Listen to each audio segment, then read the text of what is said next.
Hello, welcome. Welcome back. Is this real life? It's just fantasy. Oh God, I'm finally just waking up, guys. I'm sorry. It is in fact real life. It is not a fantasy. This is. We're actually back. A sea of Fanta. What? Huh? Sorry. A fantasy. Like the like grape Fanta. It's a sea of it. Yeah. All right. Like no, they like Faygo. Juggalos like Faygo. Who likes what? What fan base is like Fanta? Garth Brooks fans. Were you thinking like ICP with the Faygo thing? Yeah. Garth Brooks fans really like Fanta. That's the thing everyone knows about those Brooks heads. They can't get enough. Brooks heads. They can't get enough of that Fanta. Ah, yes. Runaway train of thought. Everyone take cover. Sorry. We are back. It is the Three Dudes Show. Spraying Fanta all over their cowboy boots. We're in fine form in our triumphant return. Blame it all on my roots. Spraying in the crowd. You know, I'm realizing I'm now seeing exactly what they were all Whoop missing. whoop, y'all. You know what? Because we were just talking about the Third Reich. Fanta, believe it or not. Since we were talking about it. Fanta, believe it or not, was a German creation that was a result of an American embargo, an American trade embargo. They didn't have access to their cola, so they made their own. Right. Wait, what? The Really? result of that was Fanta. Yeah. Fanta That's a true story. I remember heard that Fanta, before. much like Volkswagen, is a product of World War II Germany. Do you mean to tell me that Fanta is Nazi Coca-Cola? It's Nazi Coke. My God. It's probably, the Nazism is probably at FDA tolerable levels now. right. But, yeah. It's like right you there. know. Right there on the safety sheets, you got like a minimum or a maximum acceptable, rodent turds and Yeah. all that. And Micro Hitlers per deciliter. I'm just writing that down now. Micro Hitlers. We are back to it. Yeah. Hey, it's been 3 weeks since we've been on the show. Yes, it has. It's We've been 3 whole playing weeks. D&D and making sweet rolls. Yeah, it's Somebody stole your So- sweet roll. I meant like awesome rolls, like D20, Yeah, like natural yeah. 20s. But I mean, I do like sweet rolls, though. The thing is, you can't say sweet rolls without me thinking immediately of that sweet roll. Yeah. It just happens every time. That sweet roll. Curved That's what I call my sluts. girlfriend's ass. All right. Well, Yeah. Excuse me, fiance's ass. So, yeah. Yes. So basically, we have been gone for a few weeks. We've been playing D&D, which has Yeah. been going really well. Yeah, it has. it's been going relatively well. No one's died. Going relatively We've been having a lot of A fun. couple of us have come close, but no one has died yet. Dungeon Daddy has failed to kill Yeah, all Dungeon of us. Daddy has not killed us yet. Last time we played, I stabbed somebody into the dick, and then licked his blood off my hand, and then right. knocked his buddy out, and then we strung him up in a tree. So Yeah, you flew into kind of like a little weird blind rage there. gnome rage. Yeah. Yeah, I learned something about myself, and by extension, my character. So Yeah. Which is that you might stab a guy in the dick and lick his blood off your blade. if I get really fucking angry at the situation, If the circumstances are right, you might just do that. You just got to ask yourself, though, next time it happens, what would Jesus do? But keep in mind that flipping tables and whipping people is a viable answer. Yeah. I am a table. That's what Jesus Would do. probably did. Very, very, very breaky. Oh, my God. Hey, Dave, you're hosting. Yeah, I am hosting this Yeah. week. Yeah. For our triumphant return. That's a good thing because I was very late to the show and I thought that I had to host and I was just gonna make it up. Yeah, well, that's what I'm doing. So, congratulations to us. Congratulations. Congratulations. This story is happy end. Let's just do it. Let's get right into it. Yeah, we all fucking know do it. it's happening. We experience it every week. We know it's a thing. We're fucked. Yeah, We are fucked. We're so fucked. we're so fucked, man. We're game over, man. fucking sorry. We're fucked. Game over. I could pretend we're not fucked, but I wouldn't do that No. to you. Nothing is fucked, dude. Nothing is fucked. They're a bunch of fucking amateurs. Fucking amateurs. Who is that, Who is that? dude? Are you fucking this up? That is the driver. That is the driver. So, let's just all talk at once. Let's all talk at the same time. Why we're fucked. Rhubarb, Lord, the peas and carrots, I have a huge problem with the Pope. I think he's really. I tend not to get into it, but it's like he has a sweet ass though. I really like to stick my tongue way up in that thing and just lick it out. Like it's a peanut butter sandwich. You just I can't keep up. I can't generate lorem ipsum that fast. So anyway, why are we fucked, Ben? We are fucked.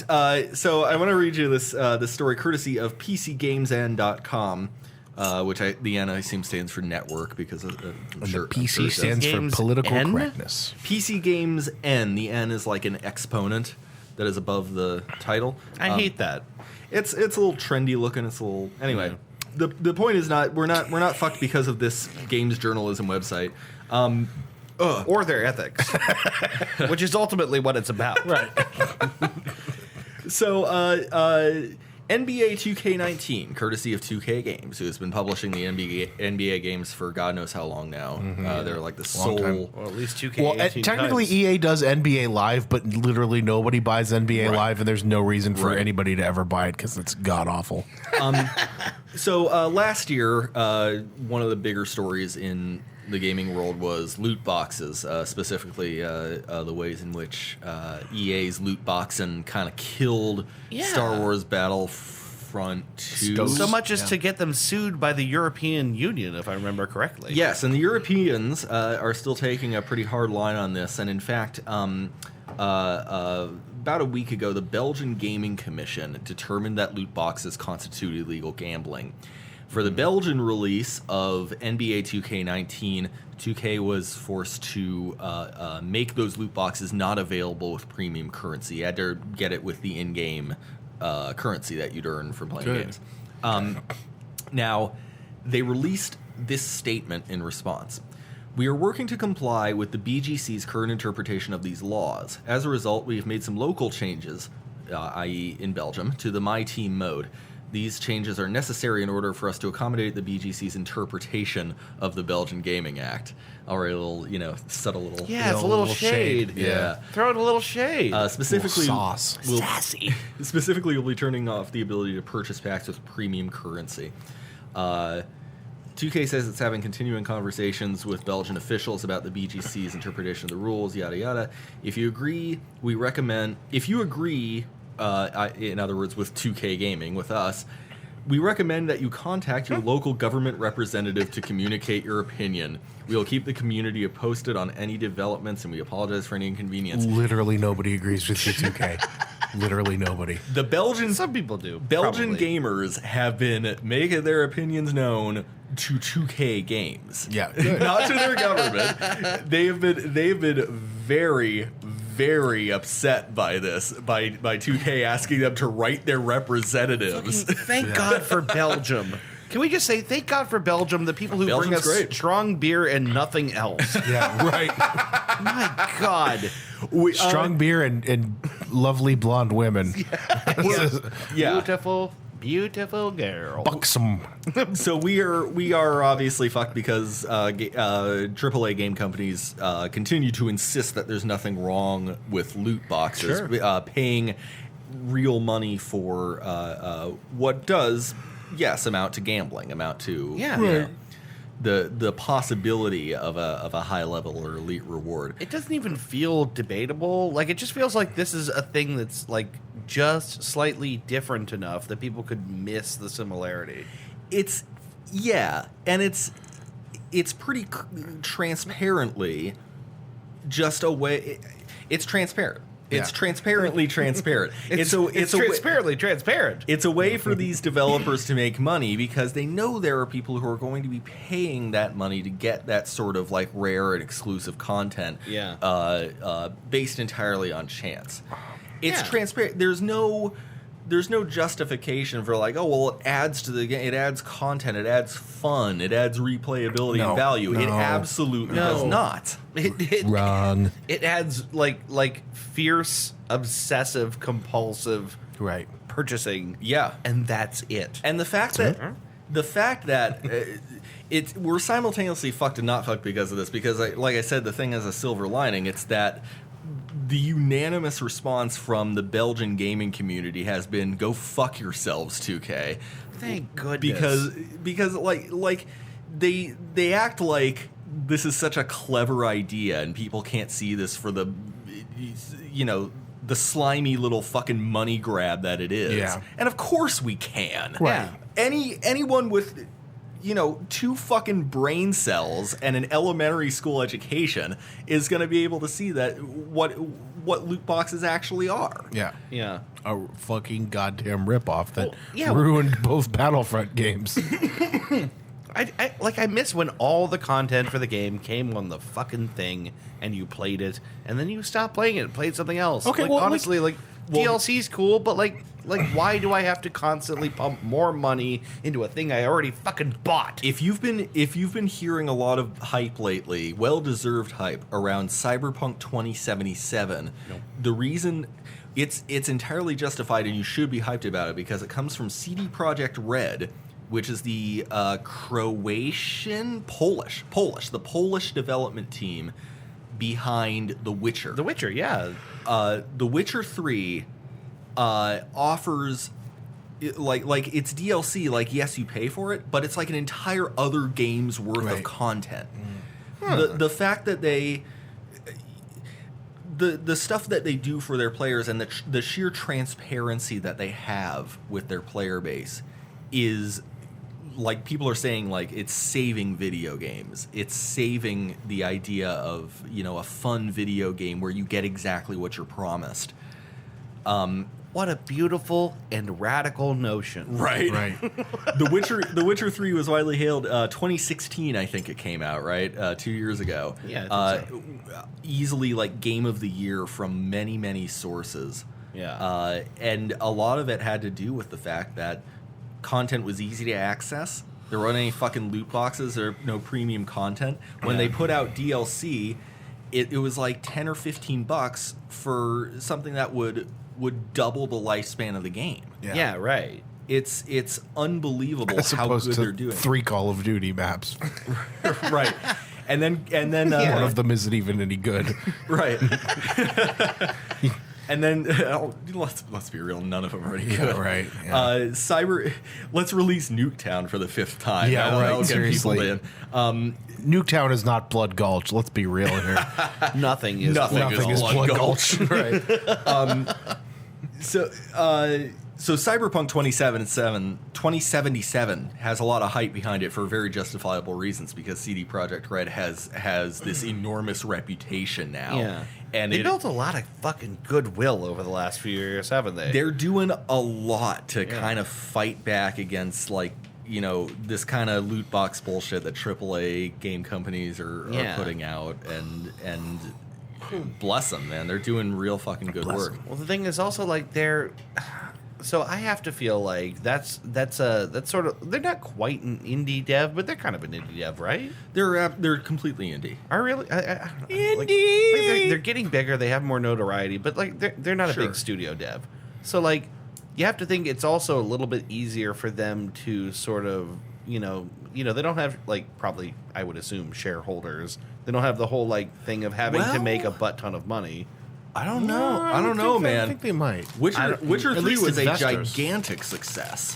Yeah, Like, but I just maybe I'm wrong. I just assume that, like, that's the kind of thing you can do a little bit easier if you don't have to obsessively report your profits to some really fucking hungry shareholders every single year. I don't know. I don't know if they're private or public, but it probably helps account for. Sorry. Sorry. Oh, sorry. Sorry. I don't know. I wanted some hot fries. I also want some hot fries. Yeah. Oh no. Oh, no. Oh no. Sorry. But but the fact that this conversation is happening is good because it means the line is being blurred. Yeah. Yeah.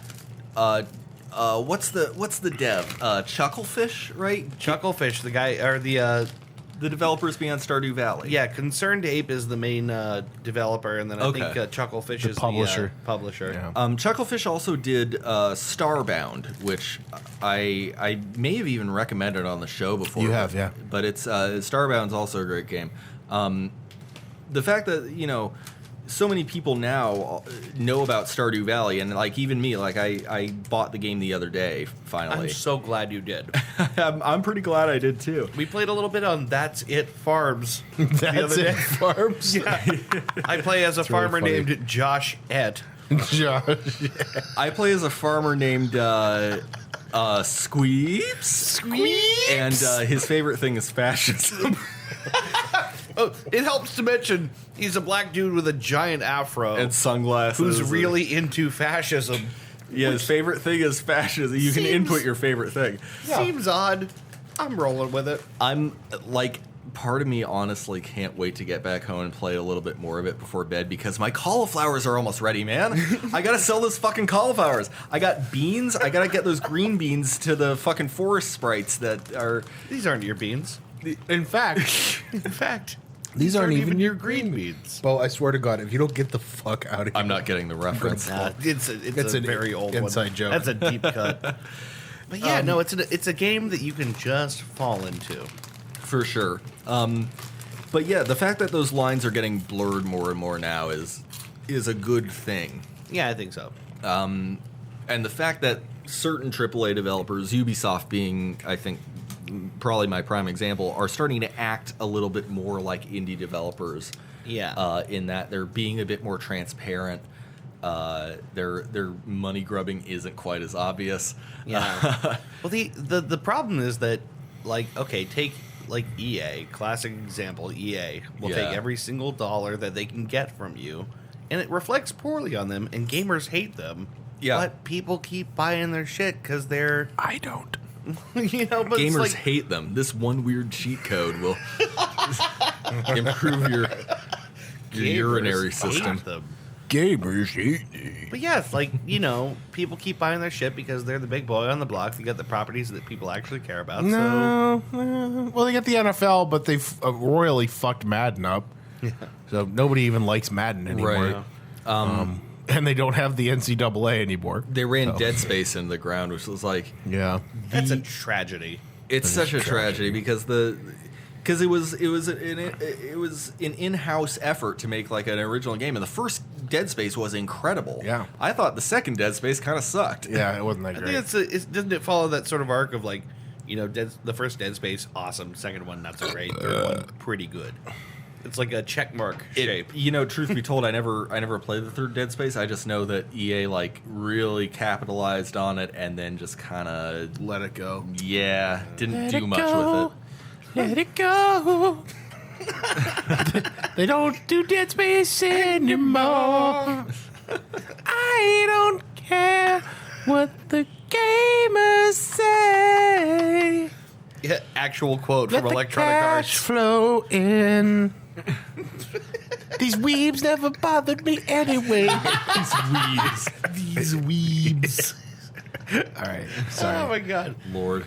Well, Anywho. yeah, let's roll on, Chris. Why are we fucked? Well, I got to say, I'm feeling actually particularly not fucked. Good. I do have a reason why I'm fucked, but I'm going to give you the long list of reasons why I'm not fucked first. Let's hear every single one. No, I was out golfing with my dad today. We got up super early and went out and played. And I'm just happy to have my dad back in town. Yeah. I'm happy to go out and play golf Yay. again. Happy to have somebody to talk with about literally every kind of sports with again. And Yeah. that's nice. It was good to go out and It's like a year now, right? yeah, he's been back for about a year. Yeah. I'm happy to have him back. It's just been it was rough. I think I went golfing maybe 5 times in 7 years when he was gone. So Yeah. Yeah. One of those times was with us, actually. that's true. It was. And there was the one time that you almost nailed a hole-in-one on the short holes course over That's there right. in Middle Creek. Yeah. Picture you're about a foot Yeah. and a half away from it. Yeah, it's pretty good. So I'm just happy to have him back in town. My apartment's clean. I'm gonna be getting married. I don't know. It's been a good year so far. It's like Doing more golfing, hanging out Well- with Dad. Also about to get married. Yeah, it's been. It's been. On top of that, hockey's coming back. Football is back. We had the Hockey first is- week of college football. Hockey is less than a month away. It's Yeah. 29 days, I think. Yeah, 29 days. Yeah, first week of college football. Ohio State scored 77 points. Yeah. My favorite thing about that is that they put the second team in, and then they were still scoring, and they're like, all right, well, let's put the freshmen in. So they put all the freshmen in, and then they were still scoring. So it's like, and you can't like just be like, all right, don't score. So they just, they weren't like trying to run up the score, but they just kept playing. Yeah. Sure. So yeah, it was good to see. Why I'm fucked. Why are you fucked? Well, I direct your attention to this coffee mug that I have here. I brought my own coffee mug straight from home. Oh boy. Poor bastard. This is a Cleveland Browns coffee mug. I did something that I said I was not going to do until. Was it to buy this mug? Well, I said I was not going to give the Cleveland Browns any of my money until they could prove to me that they can go 8-8. And then I said I'd buy a hat or something. This is the or something. Yeah. I went in to go. My Ohio State mug cracked, so I went in to go buy another coffee mug, and they didn't have any Ohio State mugs. And I saw the Browns mug, and I went, "Yeah, that's okay." I fell into it. I got back into and I don't even fucking like the NFL. This is why I'm personally fucked. Yeah, I'm gonna do my best to not watch any games this year. I see. I mainly for political reasons, but mostly for boring. But yeah, I got sucked into it. I started watching the preseason games. I've been watching the Hard Knocks. They're profiling them on Hard Knocks on HBO. I watched all that. And I got this stupid fucking mug to remind me of how shitty my fan base is. This is just like, I'm not. It's a disease. It's a disease. It's a fucking. It's you know what it is. And they're not going to be Munchausen by proxy or something fucked up. It's like it's just some evil thing of like the Browns are like awful, terrible thing that like keeps hurting you and you keep loving them anyway. It's like the Browns are an abusive husband. Yeah, right. It really is. It's an abusive relationship. We'll change. Yeah. We can change. Just take us back. How long do you think it's going to be until they finally unveil a logo and it's just the picture of the football helmet on the sides of all the players' helmets? That would be really funny, actually. Not just a football helmet with somebody else's cleat smashing it into the turf. Right. We ain't even got a fucking logo. Yeah. Like that's the most bullshit thing. Put the fucking dog on the side of the helmet. Yeah, there you go. What the fuck is the problem? Put the fucking dog on there. What's the dog's Who name again? cares? Put him on the side of the helmet. I can't remember what the new dog's Brownie name is the elf. Yeah, Brownie's the elf. They have a new dog. Yeah, we're not putting the fucking ugly goblin on the side of of the helmet. Brownie the elf. Just put Buttlicker the dog on the thing. The fucking gayest, worst mascot in the Brownie history. the elf? Yeah. You don't like him? No, I don't like Brownie the fucking elf. Some people love Brownie the elf. No, he's not. That's That's such not yeah, let me strike fear into your heart with my fucking elf. His name is a cute dessert. Yeah. He's not intimidating. Fuck Well, no, outta there are like actual mystical elf and fey like creatures called brownies. Like that was. But he's not one of them. He looks like a dork. He's like the one who got beat up who actually didn't make the team. No, I'm fucking tired of it. I started watching this stupid bullshit. There's a new episode, the last episode of Hard Knocks tonight. Meanwhile, while this is happening, one of their players got busted on a drug possession charge. Because of course he did. Because of course he did. Fantastic. Another one got fucking busted for insider trading Oh my god! and got cut. Yeah, like No last shit. week. Yeah, How fucking stupid can you get? one of the linebackers. Honestly, that's a pretty highbrow fuck up. Yeah, right. Yeah, right. Yeah, that's the gotta way give it's it to going. him. But like all of a sudden, I'm like fucking invested in this, and I successfully stopped watching this fucking garbage for years. It was like several years where I didn't watch this crap. Yeah, you're not done. I'm not done. You're not apparently, I'm not done. You're not gonna be. And I don't even like it. I don't even like it. It's not fun to watch. It's not entertaining. No. What you got to do is what you got to do is do what I do. You got to get your fill of college football on Saturday, and then but when Sunday rolls around, it's like, okay, well, I'm good on football. I'll just do something else. Yeah. You know. Incidentally, college was good. It was kind of an uneventful first week. Penn State almost got upset by Appalachian State. Yeah, it was real close. Yeah. Miami got shit stomped. Michigan got shit stomped, which always makes me happy. Except they got beat by Notre Dame, which I also hate. They both looked awful. The enemy of my enemy is my friend, right? Right. But yeah, like I'm feeling personally fucked because I'm invested in this thing that I don't even like or care about. And, Well, for what it's worth, I just gotta say, it's a pretty nice mug. yeah, it is a nice mug. That's Despite part of the the fact reason that I it got has that fucking disappointment all around it. Yeah. It's a great looking mug. It is a good mug. The colors are good. Yep. It's got a curvature that pleases me. Right, and it's a great way to stay in shape. Yeah. Yeah. I don't know if you're talking about my dick or the mug. Well, you know, why not both? Yeah, right. Why not both? Put my dick in the mug, I guess. All right. I'm done. Okay, so I'll tell you why I'm fucked. That's new. It has been now a very, very long year and a half. It's been a long time. Now I'm. We don't know yet. Yeah, But right. wait. We didn't get We're there about to yet. tell you. I was going to say we haven't got there yet. Like how I mixed both of those together there. I thought it was good. So McDouble Watch began Yeah. quite a long time ago. Double watch. Dave is obsessed. McDouble watch. Listen, I've been pretty dedicated to. I've been dedicated. Bum, bum, bum, bum, bum,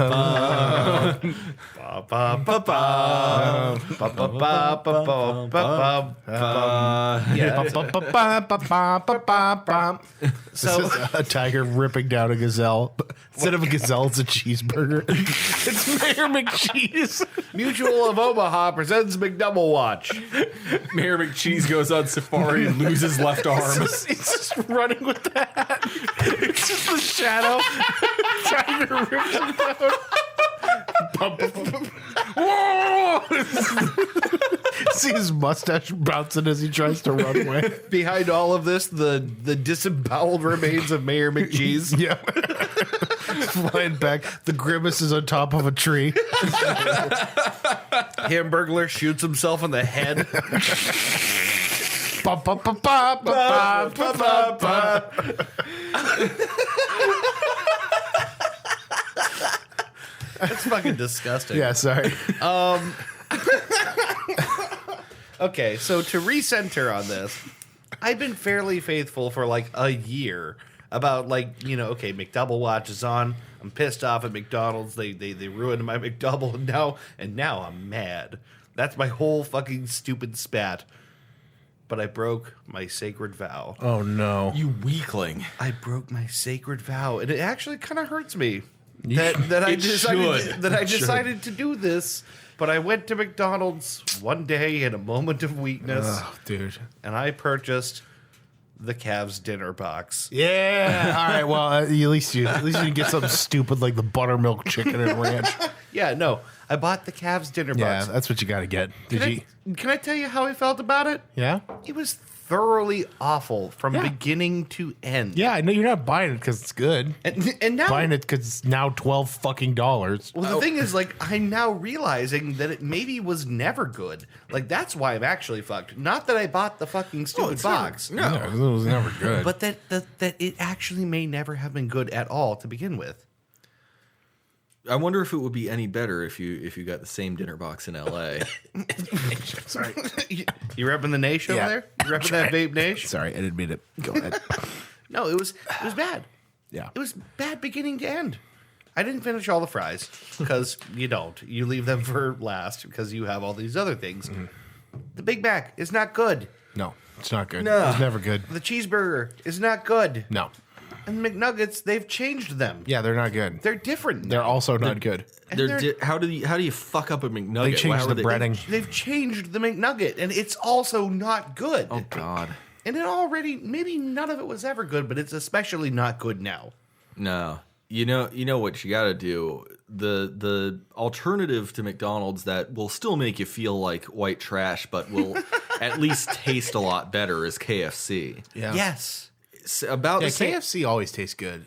We talked about this like this week. You get just as much fried, oily chicken skin as you do actual chicken, and it's glorious. All you want is the skin anyway. Like, let's be real. If you could just eat a bucket of skin, you'd buy that. I still don't know because I've never deep fried anything, but like, Welcome to KFC's with our new promotion, Bucket of Skin. Home of the bucket of skin. yeah, just like that weird like. It's $80. It's just the skin from the chicken. Yep. You know it's all you want. We don't even cook it. What by what thermodynamic mechanics do those like those weird iliac like coral reef looking formations form on the? It's like this. It's like weird. It's like what do you call them? Those repeated patterns. It's like fractals. Yeah, it's like a fractal. It's like a dough fractal. Chicken fractal. Yes, it makes these weird, infinitely repeating deliciousness like sacred math patterns that like go directly to the center of your head. It's fucking perfect. Yeah. Anyway, the whole point is, it's not good.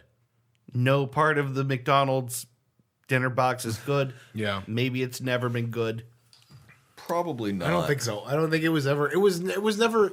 It was there to fill a need, and that need was I don't know what I want for dinner. Here's this thing for $12. It's just a box full of meat and lettuce. Excuse me. I mean a thing for $10 that was then $11 that I think is now $12. I found myself applying extra ketchup just trying to enjoy this bad thing. Oh, it's horrible. There's nothing good about it. No. It was terrible. Yeah.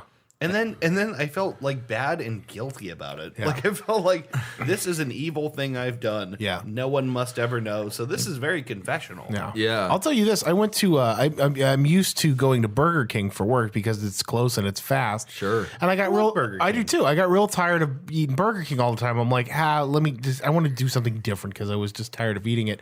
And this week I also went to McDonald's to get lunch. I got a Big Mac value meal with a large fry and the Coke that's always shitty. Like they're always at the bottom of the bag that the syrup comes in. Yeah. When they come in, they're just like an almost empty bag that they put into the soda They just machine. get thousands of empty bags of syrup. Yeah, like it gets there, and the manager's like, "What? Okay, what is this? Why is this like almost empty?" And the driver's like, "Oh, I drank it all." Yeah, right. Here, let me. And he like wrings his sock out into it.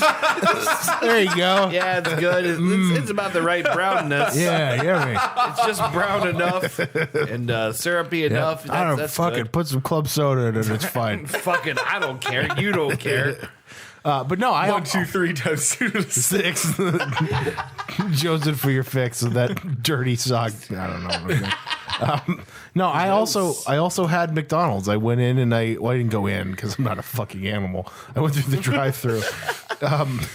And I ate in my car, and then I took like one bite of the Big Mac, and I thought to myself, you know what? Maybe next time I'll just suck it up and go back to Burger King. It's just 10 times better. It's so never, much better. It's never good. But I don't get it. Yeah. It's now at the point where they only exist, I think, because they're everywhere. Like, how else are they doing it? Like, Exactly. How do they?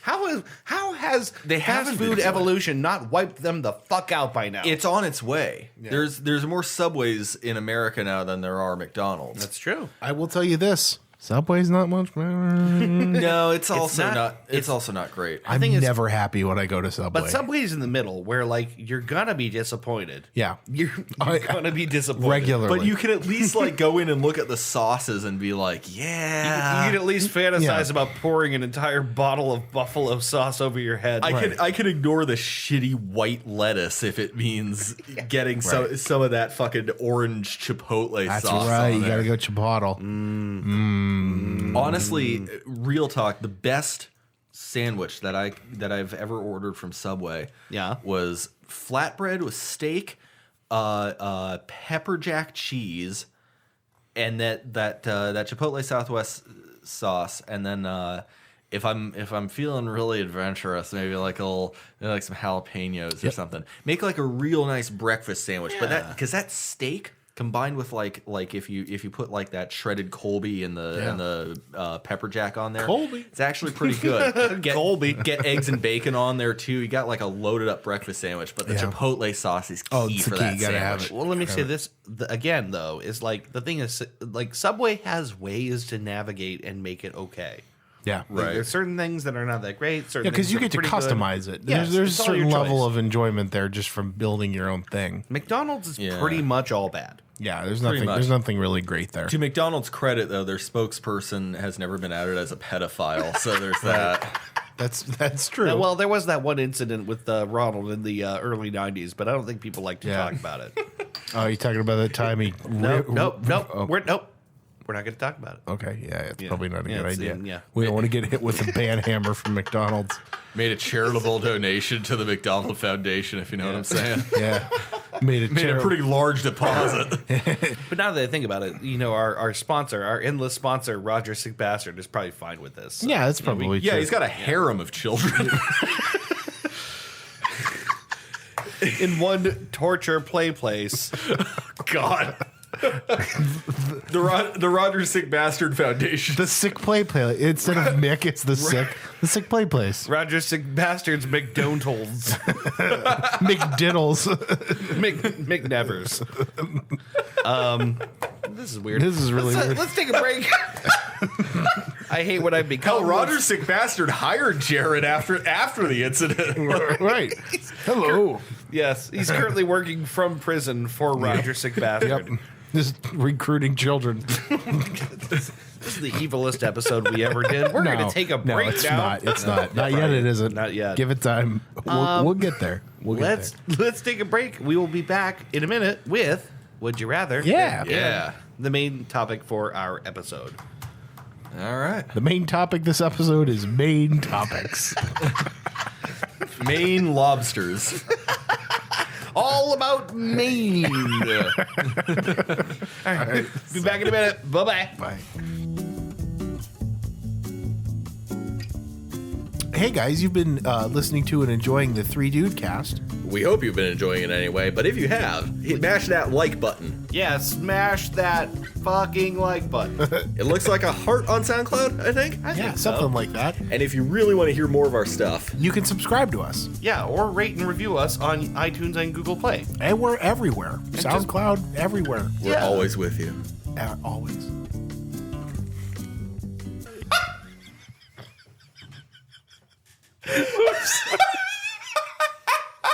I'm so sorry. Do you want me to get you some more coffee? Go on, Chris. Go on. Tell the nice people what you just did. I didn't mean to do that. Did you get it? No, because We were recording at the time that it's at the bottom, Chris. Oh. I can't get it. Do you want me to go get No, you? go on. another- Tell the people what you did. I had a bottle cap in my hand. Okay, you had a bottle cap. I flipped it up like this. Yeah, And it landed right in Dave's coffee. that's right. I bounced it first. That's right. You it landed bounced once and landed right in Dave's coffee. landed right at the bottom of my coffee. I'm sorry. I can go get you some more coffee. No, I'm gonna drink it Okay. because I'm a grown ass man. I hope you don't swallow. And I'm not scared of bottle caps or nothing. But I just want everyone to know how disappointed I am. I'm so That sorry. was incredible. The best part about it is I didn't break eye contact with you the whole time. No, you didn't. That is Wow. not what I had in mind. Was rude. I can't believe that just fucking happened. I'm sorry. It was very rude. Or wasn't what I was intending to do. I can't imagine, even if you intended to do that, that would be what happened. No. That was a special act of evil. Oh my god, that's fucking hilarious. But anyway, we are back with Three Dude Show, and it is time, because I'm hosting, it is time for Would You Rather? Woo! Morty. Sorry. Just going to try to siphon coffee out of this cup. Yep. Don't sip too hard. I'm sorry. I'm so sorry. Yeah. You know what? I'm not sorry. I don't think That's awesome. It was pretty good, It was actually. pretty good. It I'm was not going to pretty give good. you credit, though. It It was was pretty good. So, this week's Would You Rather. Are you Yes. ready, guys? Are you ready to decide? Let's do it. I'm ready. Okay. Fucking ready. Wait, actually didn't finish it. Okay. Hold on just a minute. Wait, are you serious? Yep. Ah. Wow. Wow. The way you said that was so seamless. I know. It was Yeah. almost as though it happened right at the same moment as the last time I said it, Amazing. which was exactly that moment. Of Hey, course. Funny Hey. development. I finished the Would You Rather. Oh yeah, it just happened. It just happened magically. He didn't go anywhere. He actually just finished it. We totally didn't take a little break there for 10 minutes. I didn't stop the recording and walk away and try to figure out Yeah. what the fuck to do. And also make sure that we didn't lose everything that we just recorded. Did you save that boy? I saved that boy. All right. Yeah, I Did you asked gut him that meat? You know I gutted that meat, Chris. Yeah. Yeah. All right. All right, so it's time to play Would You Rather. Are you ready, boys? I've been ready. Are you ready, boys? Are you continuing to be See ready? anything you like, boys? All right, here we go. Would you rather? Number one, Yes. everything around you has a thick, lustrous mustache on it. And I mean everything. Or two, every single time someone mentions Ryan Gosling, you have to stop whatever you're doing and rub your nipples and go, oh, yeah, for like 1 solid minute. There's no win in either of these scenarios. Usually, Usually I give you like a good and a bad. yeah. No, this is all bad. This is no win. There's no win. Well, Everything has a mustache. you guys fucking thwarted me That means- so many times. And what happened is every single time you go, oh, easy, I take option A. And I go, well, fuck me. Well, guess what, fuckers? There's no win. So I'm trying to imagine what everything in this room would look like with a mustache. Your mustache single- has a mustache. My mustache All has the a hairs mustache. on that mustache have a mustache. No. It stops at level 1. Okay. Okay. I was My going to say because mustache then has- it's just a room full of pubes. Like if I put like a skin flake under a microscope, all my Yeah. cells won't have a mustache. No, but like your body will have a mustache over your face. the And if- things you would expect, right? If Yeah. I drink from this beer bottle, will the mustache tickle me as I drink it? Yes, definitely. That's It's on the unpleasant. lip of the bottle. It's on the worst possible place. How do you like that? That is unpleasant. How do you So- like that, fuckers? I'm making it real hard this time. Specifically Ryan Gosling. Yeah, only Ryan Gosling. Right. What But about Ryan Gander? I hate you. I know. What's good for the Gosling Is good for is not good for you. Is It's good for Donald Sony Pictures Duck. of America. So everything has a mustache, including like you go to peel an orange. Guess what? You peel the mustache off the orange. There's still a mustache under there. It has a mustache. You can't get rid of the mustache. Or alternately, now Ryan Gosling, he's an up and coming guy. I mean, like, you know, he's a star. He's Yeah. not going away anytime soon. You're Right. gonna hear his name for the rest of your life. So every single, size. yeah, just oh yeah. You're gonna rub both nipples and go, oh yeah, for like a minute. I have a solid. I have a minute. way to make that a solid minute. I was gonna whole say minute. I have a way to make that funny, but if it's a whole minute, there's like after second marker number 8, Yeah. there's 52 seconds of just horrible. That's what I mean. Shit. You got to do it a whole minute. Oh yeah. A minute's a long time to stand there rubbing your nipples, trying it's- not to look stupid. And it's immediate. Like I have to just do it Gotta wherever do it. I'm at. Stop. Whatever happens, you hear Ryan Gosling. Boom. You drop your bags. You're opening a jar of pickles. You drop that jar of pickles. You just immediately start rubbing. You can't help yourself. All right, let me rub my nipples for a minute to see how long a minute is. I'm trying to. Sure. You want to time it? Yeah, let's time Yeah. it. Okay. I'm debating whether like Keep talking, Ben. whether like having a mustache on everything in the most inconvenient of places would be like something akin to living in Arizona or something, where it's like if you spend your entire life living in Arizona, you'll eventually get used to like 100-degree weather. Well, you would think, you know, it's one of those things. But like, if there's a mustache on everything, Every single thing. it's like, is that the sort of thing you can get acclimated to? That's a good question. Can you ignore the mustache? Is the psychology of your own head capable of erasing that from your experience? The average diner is very averse to finding even a single hair in their food. Sure, yes. Imagine having an entire whole mustache, bristly mustache every time I drink a beer. I mean, I don't know if I could imagine. Have you ever heard, waiter, is there a mustache in my soup? I mean, now on the other hand, Chris sounds like he's 1 minute. That's Chris a whole sounds minute. like he's enjoying himself. Oh God, that's So like horrible. Horrible. Oh, and of course, he definitely would enjoy himself, but how's everyone else going to Yeah, feel? that was awkward and uncomfortable That's for a really everybody. long minute. like My nipples are really hard now. I'm a... well, I mean, you know, I can't get them to go down. it's like I guess it's a bit like Tourette's. It's like if you explain to everyone, Yeah. I've got Ryan Gosling disorder. Yeah. like Yeah, like you can explain it to people. RGD. You can. That's the other thing in this scenario. I'm on the Ryan Gosling spectrum. Somewhere out there's like a concerned parents organization trying to, like suppress the nipples and. Yeah. Vaccines cause Ryan Gosling disorder. Keep our nipples soft. Now we An all. erect nipple is a sinful nipple. Jesus Christ. We wouldn't want to sin with our nipples now, would we? No, certainly not. No, we're all upstanding people here. Yeah, sure. But this is, I think I gave you guys a tough one. You ever rub There's your not a good scenario here. you ever rub your erect nipple against a woman's clit? Yes? Okay, me neither. Wait, you said yes? I don't know. Maybe? I don't know. I have to think about that. I'm trying to remember specific clips. Specific clits. Quote, end quote. The Chris The Brady. Chris Brady story. God, this fucking sucks, and I want you to know that. Yep, This I is tried to horrible. punish you. I tried to punish you for disappointing me with always having a good answer in the past. You've taken good lessons from Dungeon Daddy. Yeah. Dungeon Daddy is cruel, but this Dungeon is a Daddy sort is of fair. this is the sort of would you rather that he would come up with. I Yes, feel it like. is, I think. I'm going. Again, everything has a mustache. Everything.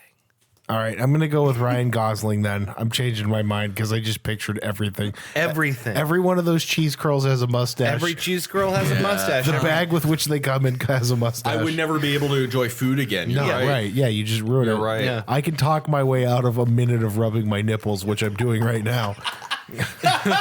Incidentally. Yeah, like I assume while you're rubbing your nipples and moaning in pleasure, you'd be like, it's a disorder. I'm so fucking Yeah, sorry. right. You're gonna be like, oh, I'm sorry, I can't stop it. I'm so fucking sorry. Oh, take a pamphlet.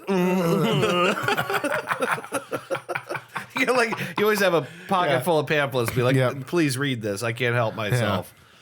You could do that. Yeah, That's fair. Yeah. But then everybody would just come up to you and say Ryan Gosling, and you go, "Oh, Exactly, because once people find out, fuck. you're gonna be Oh, like, Ryan. neighborhood teens are Yeah. just gonna constantly plague you. that's Yeah. fucking horrid." Well, it's okay because I'm kind of a shut-in anyway, so I'm gonna go with Ryan Gosling nipples. Yeah, right.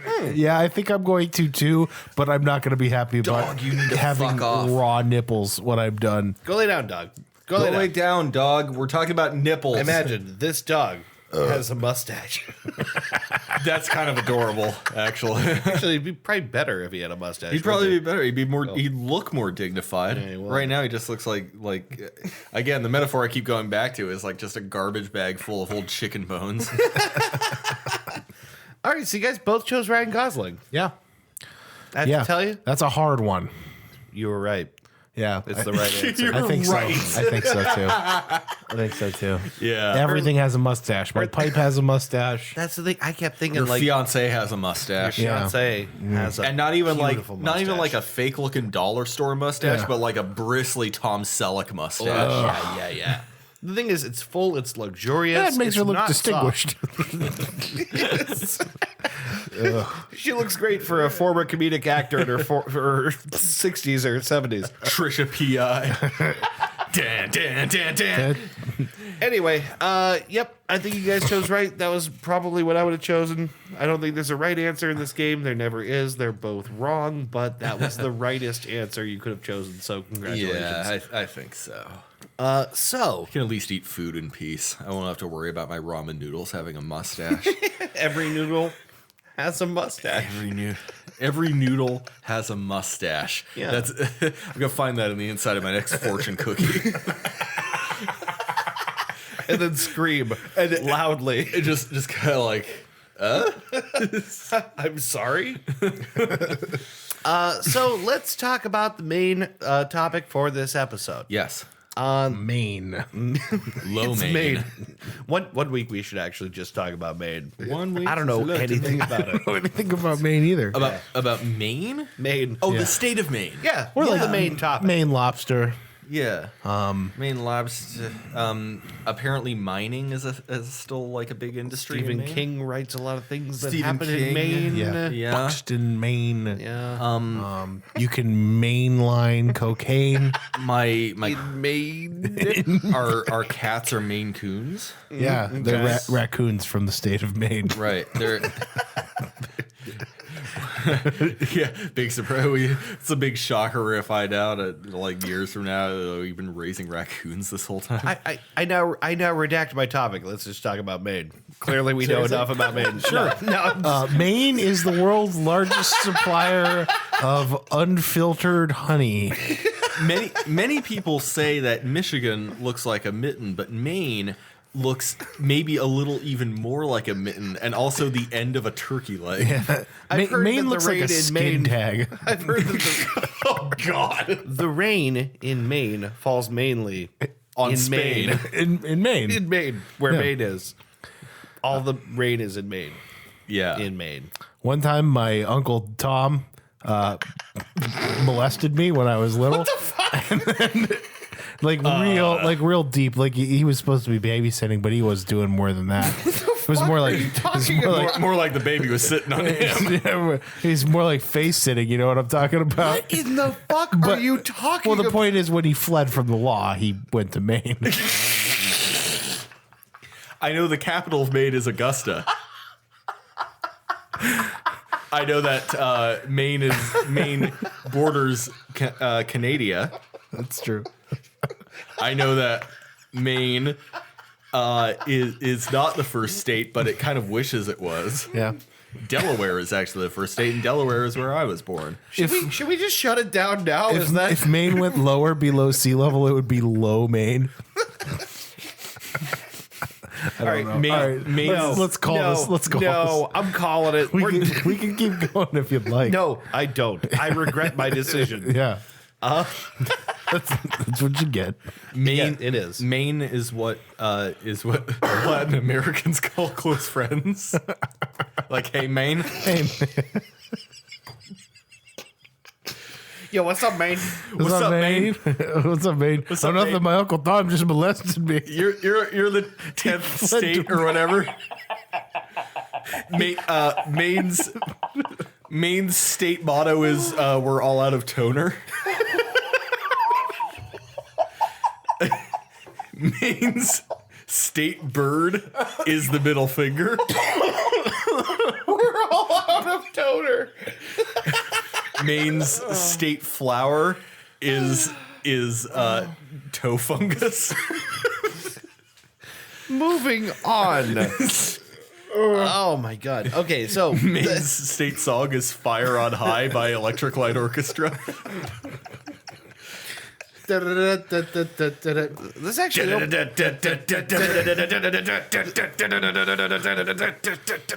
this opened a surprising number of questions in my head about what actually is going on in Maine. The more you talk about it, the more I'm like, that can't be. Yeah. That's not true, is it? Is it? Is it? Is it? Is it? Is it? Is it? All right, my topic. Yes. My topic. I thought I would like to talk with you guys about obsession. Obsession Obsession. by Calvin Klein. Naturally. Passion, desire, butt sex. Desire. Desire. Love. Desire. A burning passion between two heroes. I thought we could talk about the things in our lives that we have been obsessed by, whether they be games, music, like ideas, Sure. concepts. The idea of like when something comes into your head and you just can't shake it. I feel like we've all experienced that multiple times. You know, like that's like kind of like what the summer pop song is. You know, it's like you know, any time that something's so interesting or exciting to you that you can't let it go. Yeah. So I thought this week we would talk about obsessions. Japan. Me in middle school and me with anime in Japan was bad. And it's starting to come back. Well, that's a good one, actually, right there. It's like there's a sort of specific American obsession with Japan. There's a specific autistic American obsession with Japan. Yes. Oh, This really? This is something that I noticed being a citizen of the internet and being, you know, someone actually on the spectrum, is that the obsession, the interest in Japan, I think precisely because it's so foreign and it's so out there. There's Super unique. It's unlike anything else in the world. That entire culture, that entire country, most of it being spent in complete isolation. You know, a century or two after the gun was invented and spread around, you know, the rest of the civilized world. Yeah. They bring it to Japan, and Oda Nobunaga is like, well, what the fuck is this thing? And then when you know they see what it does, it's like. Basically, Nobunaga kind of won the Sengoku Jidai period of Japanese Civil War in the 16th century by getting a lot of guns and overpowering his enemies in key battles. Right. No one had ever seen anything like that in Japan before, and it was one of those brief periods where, like, just the slightest little influence from the outside world completely changed its history. Yeah. It's such a, and I don't know what exactly it is. I suspect anime has a lot to do with it. You know, Yeah. I feel like for people on the autism spectrum, it's like the bright, flashy colors, the very vivid imagery, the huge range of expression, and Huge billowing tits. and the big anime titties. Yeah. I think yeah, certainly. Yeah. I think it's a combination of all that. I think it definitely appeals to a certain kind of mind. Well, it's like the people that are like really into like anime, or I guess Japanese culture at large. Yeah. Like the people who are into it are crazy into it. Weebs. Yeah. They certainly are, and there's a certain level of Autism. a certain level of autism. A certain Quote, a certain level of autism, end quote. well, it's like there's a level of knowledge where, like, there's been a few articles about this about like the shut-in neckbeard with the body pillow, votes for Trump. Has Wait, these are all the same person? these Yeah, surprisingly, yes. absolutely, yeah. Who has like an Asian fetish.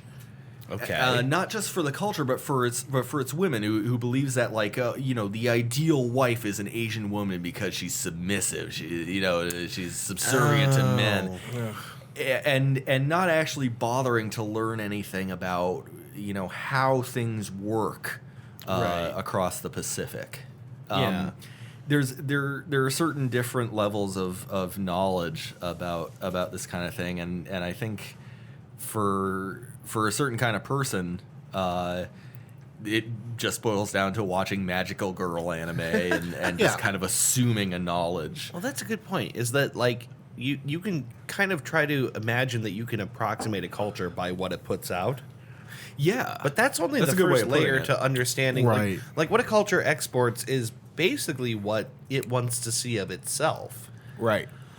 well, to an extent, because you're also talking about, like, there's a lot of different varieties of exports from a certain country. You know, it's like what we get exported from, say, Russia is like illegal software and vodka, and you know, if you happen to be in Eastern Europe, shitty cars. Yeah.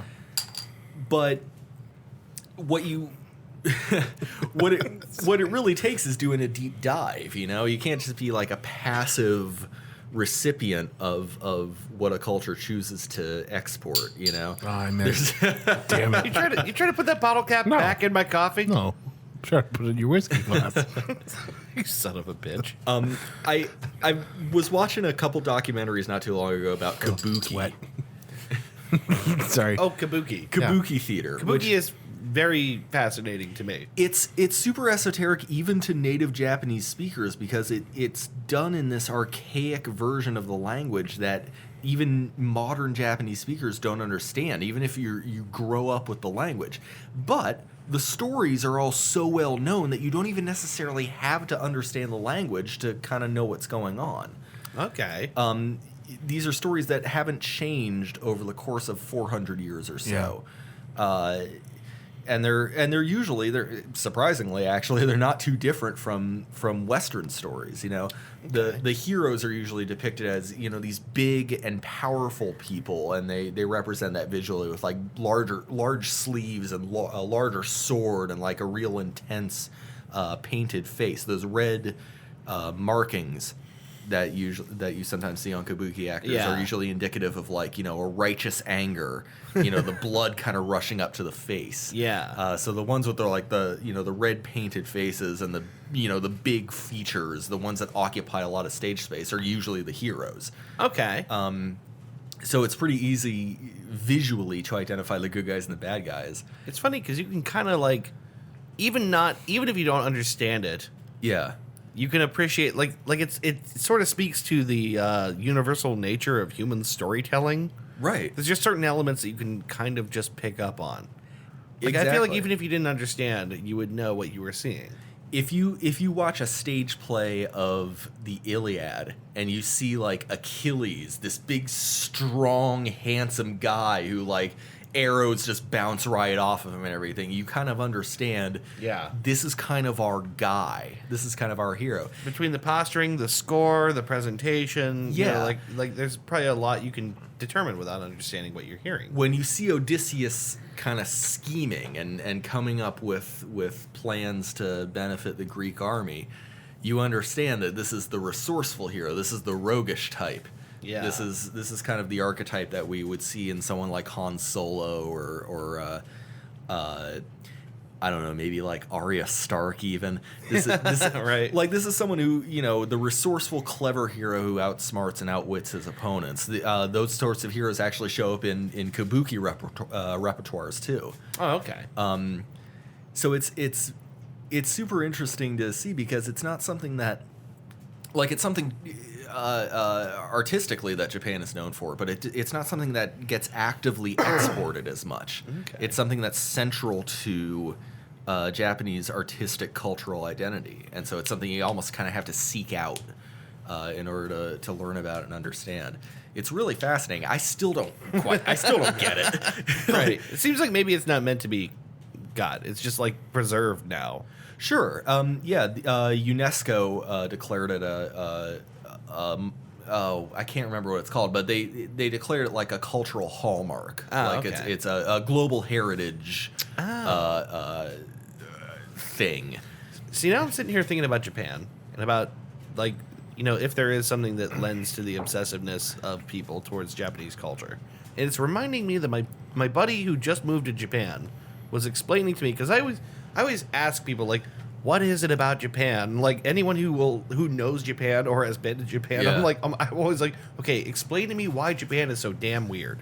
Which is like, it kind of, I get it. It sounds like a shitty thing to say, but like, well, no, but like, they seem odd to us. Like, the cultural exports of Japan seem like either, you know, strange or over the top. It's always something, right? It's about as exotic as you can get, and I think that exotic is a good word. I think that owes a lot to how historically isolated it's been for the past like 2,000 years. Well, the way he explained it to me was, I thought it was really interesting. I can't remember who he said told it to him this way, but I thought it was a useful way to put it. He said, you know, Japanese people in Japan is just like everyone else, but more.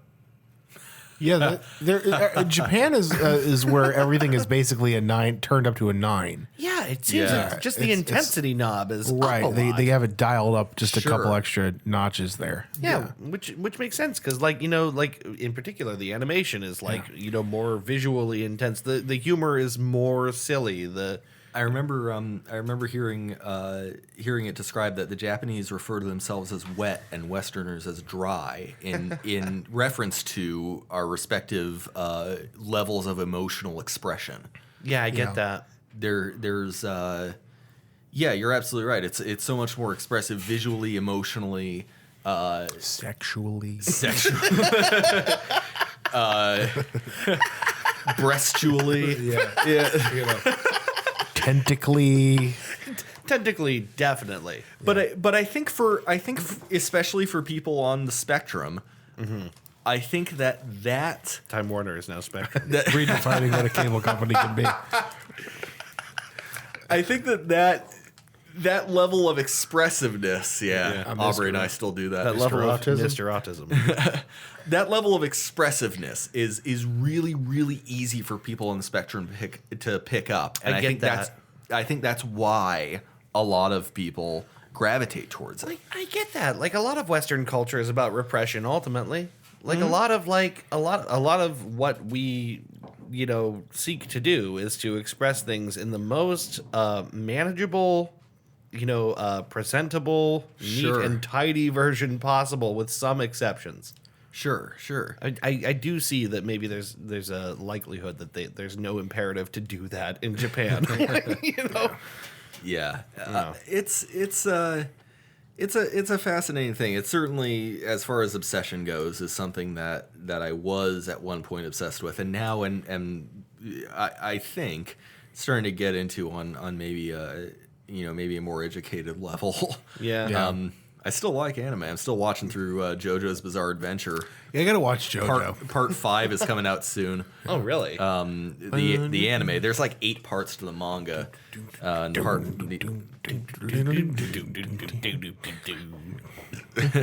Morty. Morty. I'll be the roundabout. Yeah.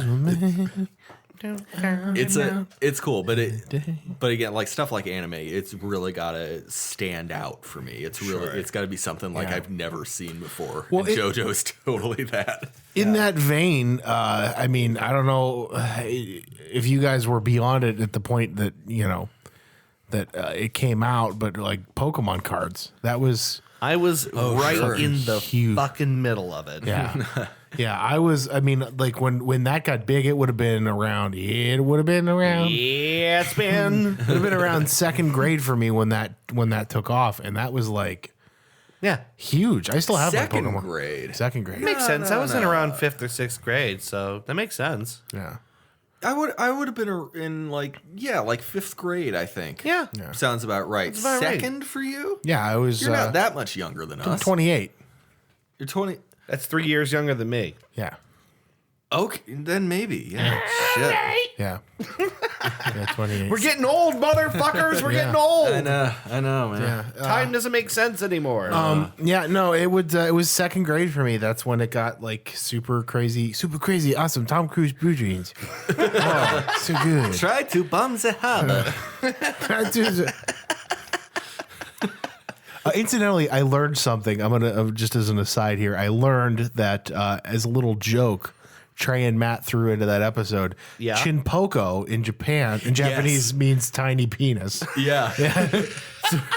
So Chinpoko Does it really? Tiny penis monsters is Does it? Yeah. I read that before. Yeah, it's tiny penis. I had no It's idea. really funny. And it makes so much sense now. It's really clever, right? I just remember, again, speaking of Japan, I gotta show you guys this fucking video. It's one of those variety shows. It's one of those things where like it actually plays out like a lot what our show would be like if it was Japan. If it was in Japan, it was on NHK. Okay.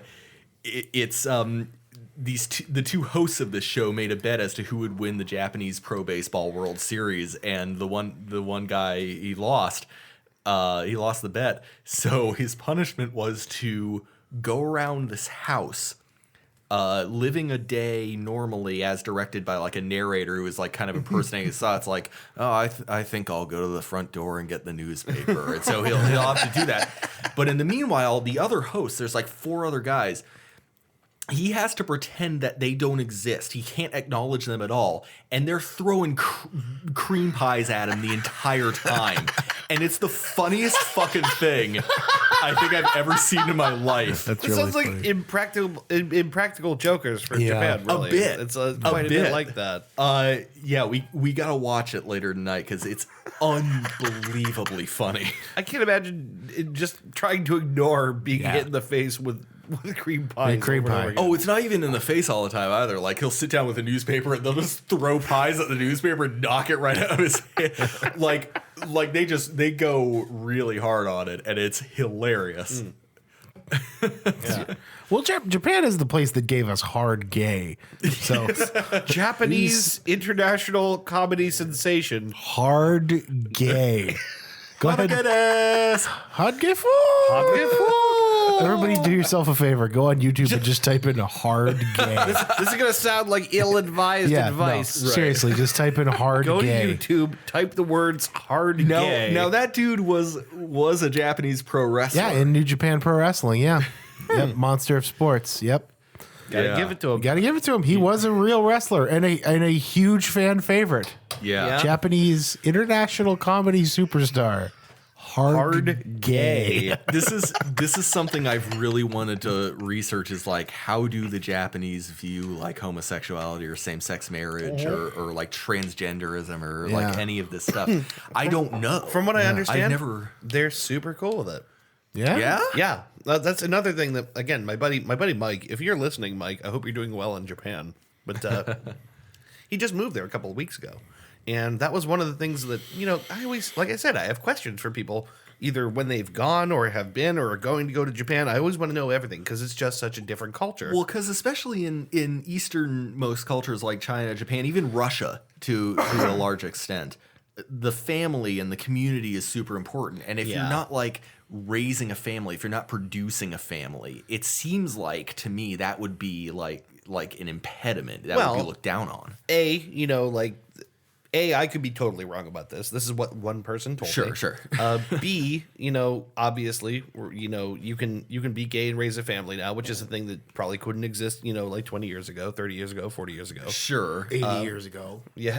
170 years ago. 415 years ago. and in addition, I guess, C, like, well, there was a C point, but I lost it. So A and B, either one of those. Take one of those. Take one of those for what they are. The C point.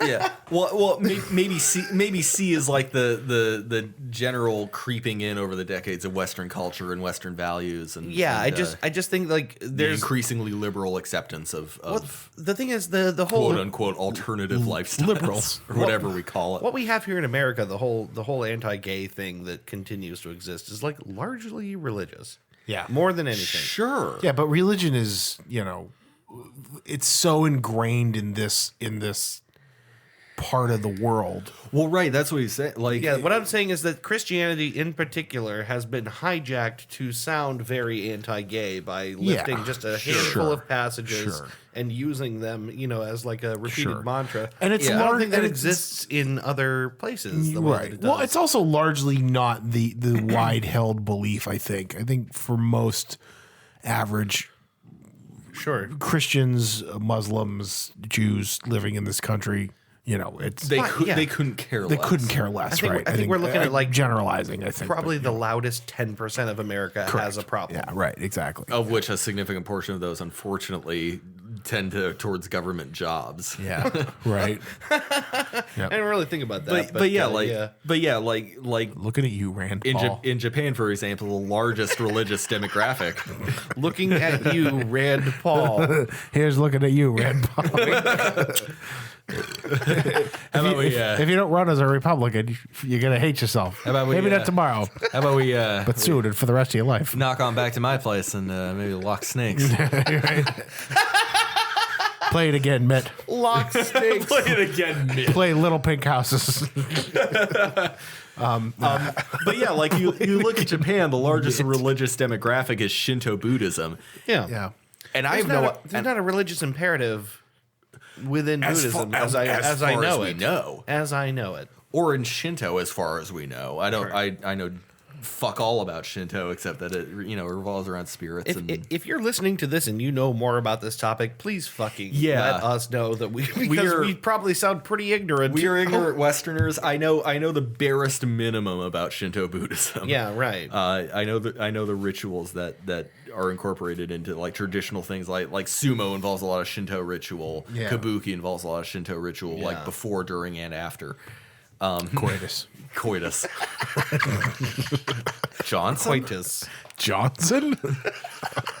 Speaking of obsessions, how about our obsession with the Big Lebowski? Yeah, right. Yeah. Let's talk about General Lee speaking. General Lee speaking.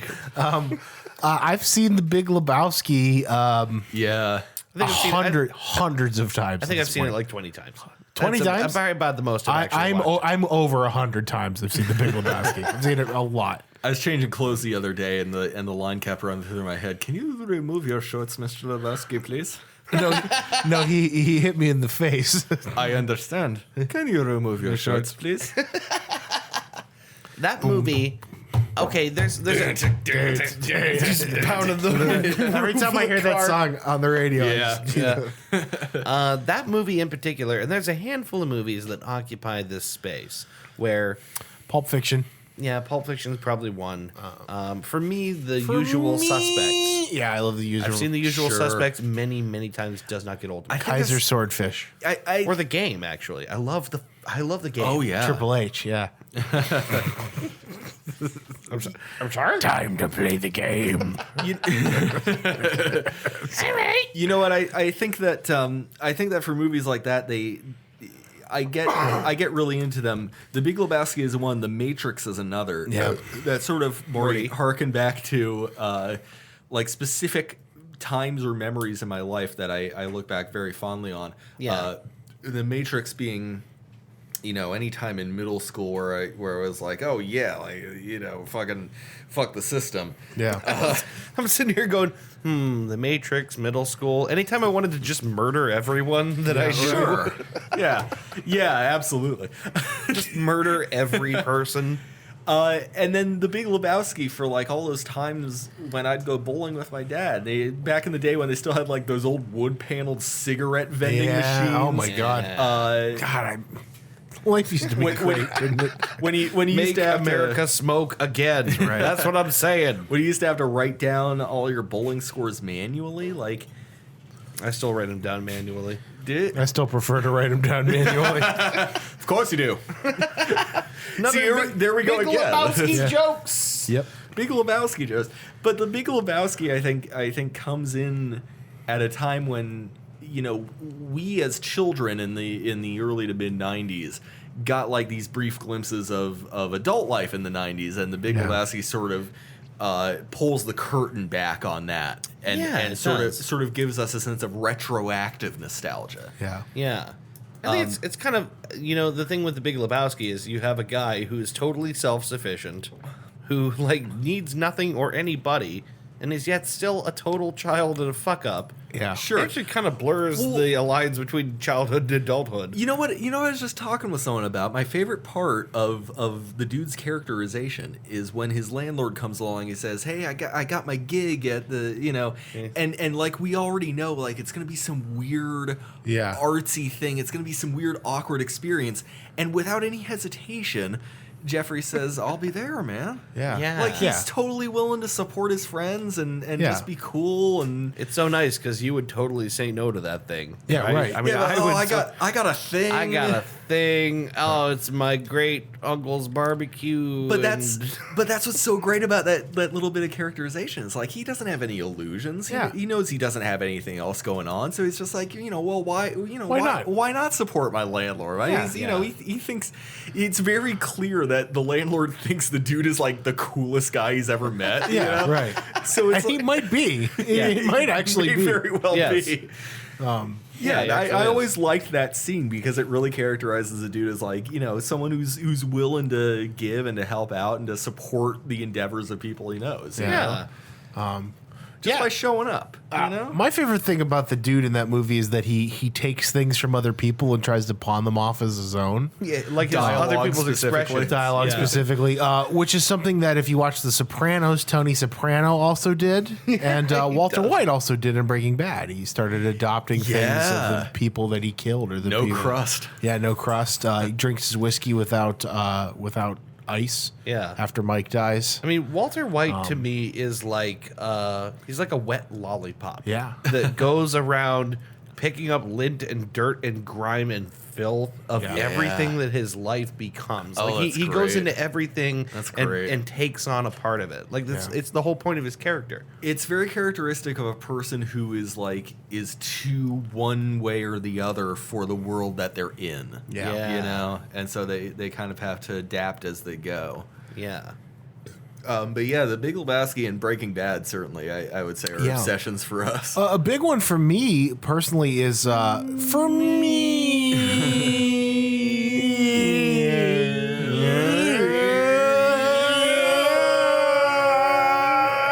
The audience is now deaf. No, a big one for me is Game of Thrones. Yeah. Like not just watching the show, but like Every season you Yeah. gotta watch them all again. right. Well, it's not even that. It's like the on the Blu-ray releases of Game of Thrones, and you can find these all on YouTube. They have hours, like it's like usually like a 2-hour solid block of Yeah. Like of every lore. season, you mean? Yeah. there's- Done by the actors. done in character and voiced by the actors, and it's just these little animated scenes that tell you pieces of lore from the universe. Yeah. And it's so tremendously rich. Yeah. And there's so much going on there. It's so dense. Every single frame. I was waiting for the first one of us to go there. All at the same time. It's such a rich universe, and they do such a good job of telling it that it makes everything in the show make that much more sense. Yeah. So I've watched early recommendation. Go ahead and watch those. There's like 10 or 11 hours of it on Yeah. YouTube. I think the It's so worth it. the whole first season I'll be was right back, Sean Bean, right? Didn't he narrate Sean basically all the Bond. stuff from the? I'm sorry, Sean Bon, also known as Scene Bean. Sean Bon Jovi. Sean Bean Jovi. Bonager Werner. Bonadivina. This sounds like a stupid Italian. Oh, Bonadivina. Bernard Sean Bono. Bernadorna. Oh, Sean Bon Jovi. Bernardagarna. Oh, the balls. What is this episode? I have no idea. This is weird. This is us.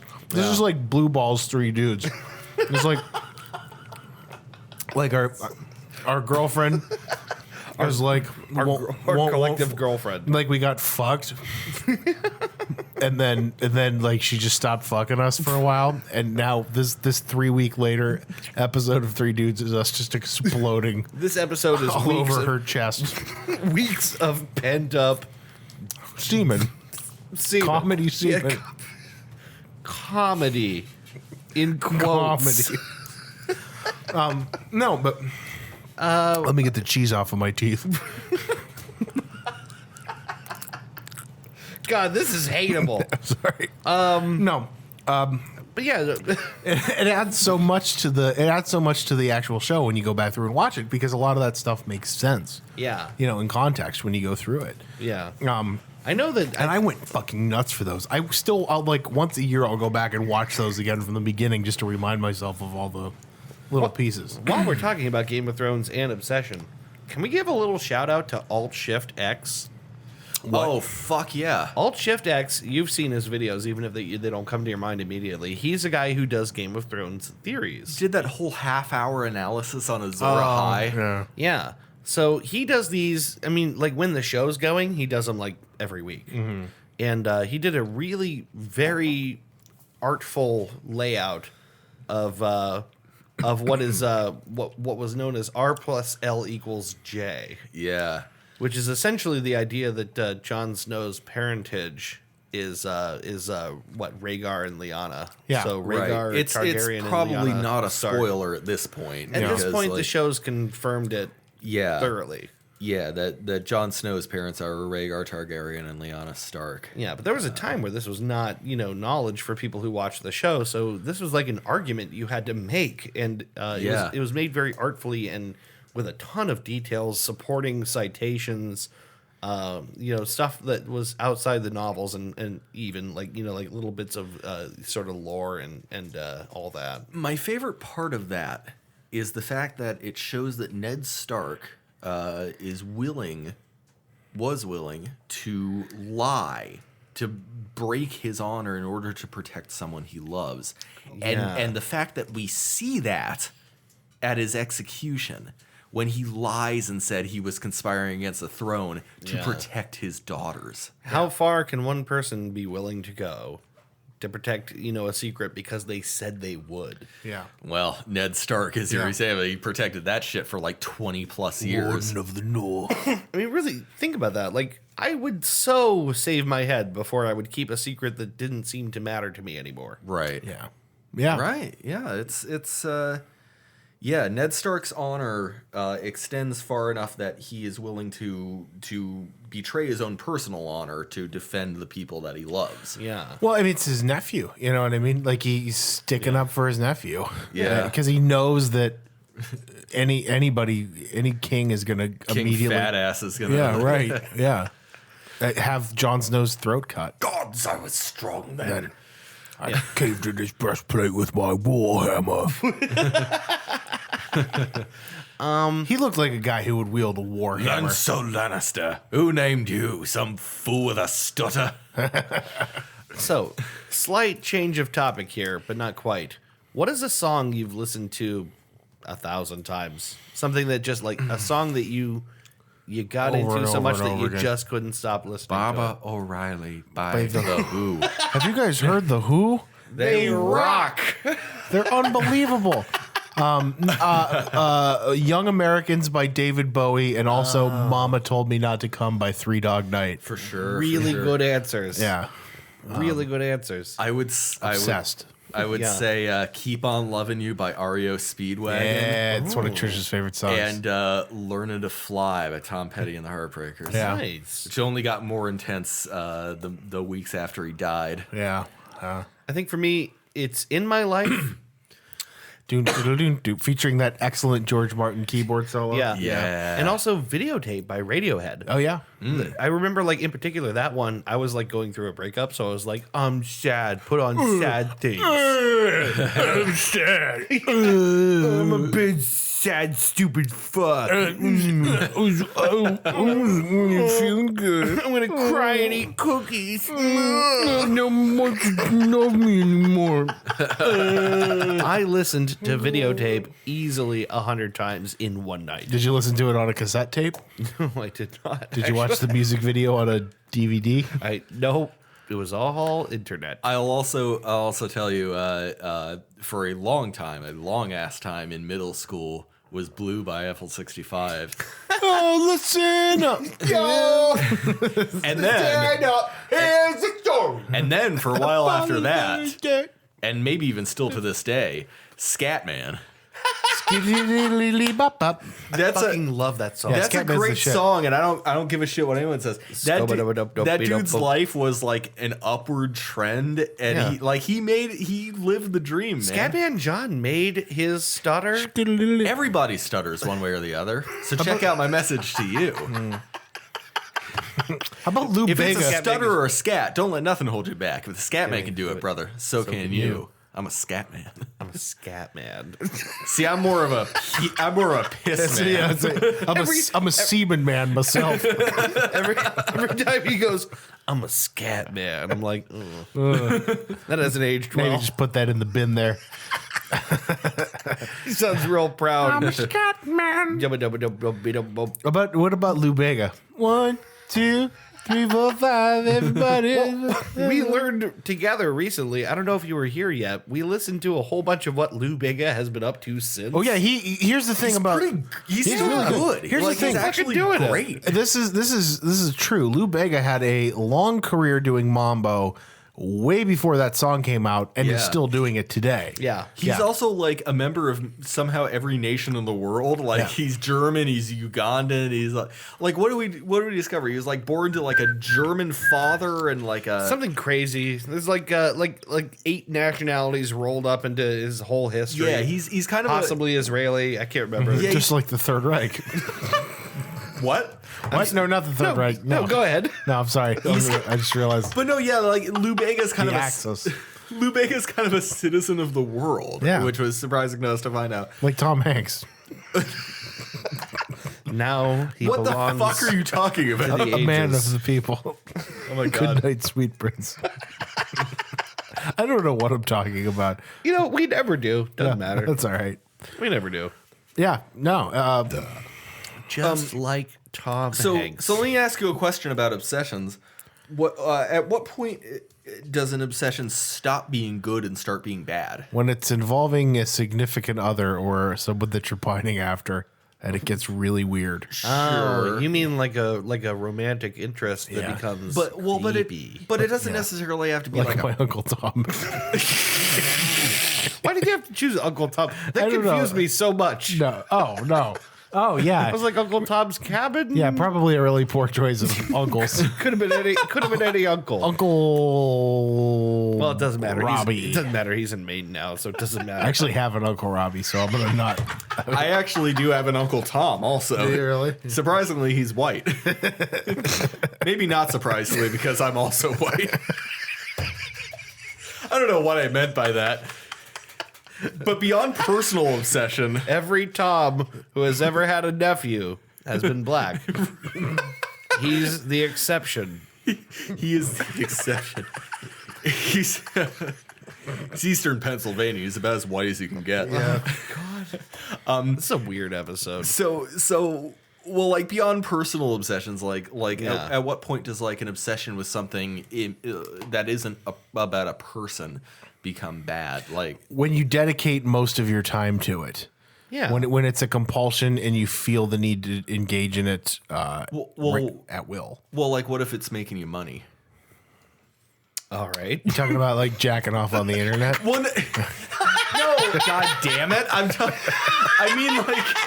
I mean, like, okay, like, Talking about being a cam boy, or what are we talking about? so like, let's say someone's got like a YouTube channel, and like very clearly they spend like at least several hours a day, like let's say 5 or 6 hours every single day, playing around with like old electronics, like 70s synthesizers and vocoders and like old PCs, and they're very clearly obsessed with this, but they've got like a very successful YouTube channel and they make like a bunch of money off of doing these videos. Is that harmful? well, Are they having fun doing it? Yeah. Is anybody else being hurt by it? This is a hypothetical. I'm not. Yeah. I was going to ask you, is That's this the rooted in border. a real example, or is this very... No, this is just something. I don't know. I've been thinking a lot about old technology. Yeah, old lately. tech is pretty sweet, actually. like when I get a lot of money, I want to get. When I get a lot of money, I want to Once we're all rich. yeah, right. like I really want to try my hand at like getting some old tech to work, like getting some Oh, opening stuff up and trying to fix it? Yeah. Sure, Yeah, like absolutely. old synths or old vocoders, like specifically old electronic music equipment. Yeah. Oh, yeah. would Yeah. be really, really fun to toy around with. I don't think there's anything wrong with, dedicating yourself, even seemingly obsessively, to something Not at until all. it interferes with whatever your core life is. Yeah. Like, what's the center of your life? It's your family Sure. relationships, it's your romantic relationships, it's like Right. the things that are in the middle, and then everything else is kind of outside of Chris that. Chan Well, is a good example of this. Yeah, sadly. Yeah. It's like he's. I can't even. Who's Chris Chan? I can't even explain Chris Chan. Christian Weston Chandler is an adult autistic man. You don't know who Chris Chan is? The creator of Sonichu, who is a fusion of Sonic the Hedgehog and Pikachu. I can't. We can't even. There's. There's so much lore. Like This is. Okay, This is give me the Cliff Notes version of who Chris Chan is, and we'll go from one there. sentence. Real life Truman Show. This is a guy who's Wow, yeah. a real person who the internet is fascinated with and obsessed with, whose entire life has been documented from a very young age, and this gigantic biography. There's actually several YouTube documentaries about this. How did this not come up sooner? I don't know. It's frankly a little creepy because the internet, I would say, has an obsession with Chris Chan, which for better or worse, because there's, unfortunately, on the one hand, it's kind of wrong to be like intruding this much into this dude's private life, but on the other hand, he's also kind of a bad person. Yeah, he is a bad person. Okay, let me say this: whatever you put out on the internet, if people absorb it, they're not bad for absorbing it. I suppose, but you don't understand. This is a poke the bear. There's a lot of stuff too that he didn't put out on the internet that people went out of their way to find out anyway. Like where he lives, his parents. Oh, he got doxxed. It's not even a question of doxed. It's just like he's kind of an internet public figure. Yeah, he's being biographed by the efforts of weirdos on the internet with nothing better to do with their time. This is the topic. This is now the topic. Chris Chan. So Chris Chan. So his real name is Christian Weston Chandler. He is an adult autistic man who has been through various phases of at this moment, he's transgendered. He is a she at this point. I suppose we should be referring to her as she. Pronouns, yeah. Christine Weston Chandler Christine, is how she goes by now. Christine Chan. Just for the sake of respecting, if a person says they're transgendered, sure, do them the courtcy of. No, that's a given. That's a given around here. But she in the past, when she identified as a man, was had a many years long love quest, attempting to obtain a girlfriend. With a sign. With a sign that they would stand around in the mall hanging this thing over their chest like a sandwich board. It's you don't know what I have so many conflicting opinions. Portal you on just opened here. We don't have to dedicate a lot a this. No, we could do a whole. This is a great goose chase. This is a goose chase. This is a goose chase topic. Might I suggest live on this show that you do Chris Chan for goose chase? Writing it down right now, and you make it as long as you can because there is so much. Okay, We'll maybe look at some videos tonight, but essentially, this is like kind of exactly what we're talking about is obsession is Chris Chan's obsession with her various interests, and then also the internet's obsession with Chris Chan. The internet, and specifically like the 4chan kind of demographic of the internet, their obsession with Chris Chan and what makes this person tick. It's very strange and unsettling from every side of it, but you can't help but be fascinated by it. It is very fascinating. I'm gonna say right now, keep an eye on goosechasepodcast.com because there's no chance we're not going to talk about this. You really should. Goosechasepodcast.com. Check out my obsession with Daikatana. Right. Or my obsession with the Montreal Screwjob. Yes. Yeah. You guys were both incredible guests. Thank you. Fun. Thank you. Fun. It was it was so much fun to be on. That was a really cool couple of episodes. Yeah. I guess like you said, the difference between obsession and I guess addiction would probably be like how to what extent does it interfere if at all, if it even does interfere at all, but to what extent does it intrude upon other aspects of your life? That's really I think it's kind of a hallmark of deciding what's an addictive behavior is if something is harming other aspects of your life and you're allowing it to continue. It is okay. It's perfectly okay to have a passion. And even if no one around you has that passion, trance music. It's still okay to have that passion and to indulge in it, because if it makes you happy, then it makes you happy. It's when it intrudes on other aspects of your life, or if you're taking away from things that will harm you or your personal relationships. I think you're absolutely right. I think you guys hit right on it. It's that's the line. I think it's it. Yeah. It can be hard. That's right. That's it. Also if you regularly are bloodletting and speaking secret incantations. I've been looking at this whiskey the whole night. Well, I mean, your makers. Well, I mean, also if you jack off onto a Moog synthesizer. I don't see a problem with this. Protein-based conductivity. Okay, so the reason I brought this topic up Yeah. was that I have been completely head over heels for Stardew Valley. Same. I mean, I recommended it, I think, went like a couple of weeks ago on this show. I'm not sure if I did. If not, You might bonus have. recommendation, because I've been playing this game. We certainly talked a lot about it earlier. Yeah, we did. We mentioned it earlier in this Yeah. episode, but I've been playing it a lot. I've been playing it basically every chance I get. Yeah, same. It's you know what it is too. It's like unlike other similar things where you gather resources and craft stuff. Yeah. You don't really run out of things to do in Stardew Valley. It really keeps going. There is like the whole like. I'm surprised how much it's kind of in the background, how much my farming stuff is growing, because all I have to do is like I get up, I water my crops, and then I go about doing other shit. Yeah, for a game that's ostensibly a farming simulator, that's 20 minutes of your in-game morning. It's kind of in the background at some point. Yeah. So then you go through the rest of your day. You've got like a fucking dungeon to explore. Yeah. You've got relationships to build up with other people. You've got fish to catch. You've got fields to forage. You've got quests to complete. Clint just came by in my last day that I played and gave me a blueprint for a furnace. So now I'm going to be able to smelt things and make metal bars. I warn you, Go ahead, take the reins here. he who smelt it most certainly dealt it. He who smelt it will also salmon it. I smell marijuana in your car. Those who smelt it dealt it. Oh, shit. You're under arrest. That gets me every fucking time I see it. It's so Man, stupid. That's It's a grade A meme. yeah. That This is belongs- grade A meme. This I belongs- touch it. I stretch it. 10 out of 10. 10 out of 10. That's a grade A meme. This is grade A meme. Belongs in the meme Hall of Fame, that one. That's a good one. You're under arrest. Oh, fuck. Want your whiskey in your water? Sugar in your tea. With all these crazy questions you asking me. That is a Randy Newman song, by the way. He wrote that song. Yeah.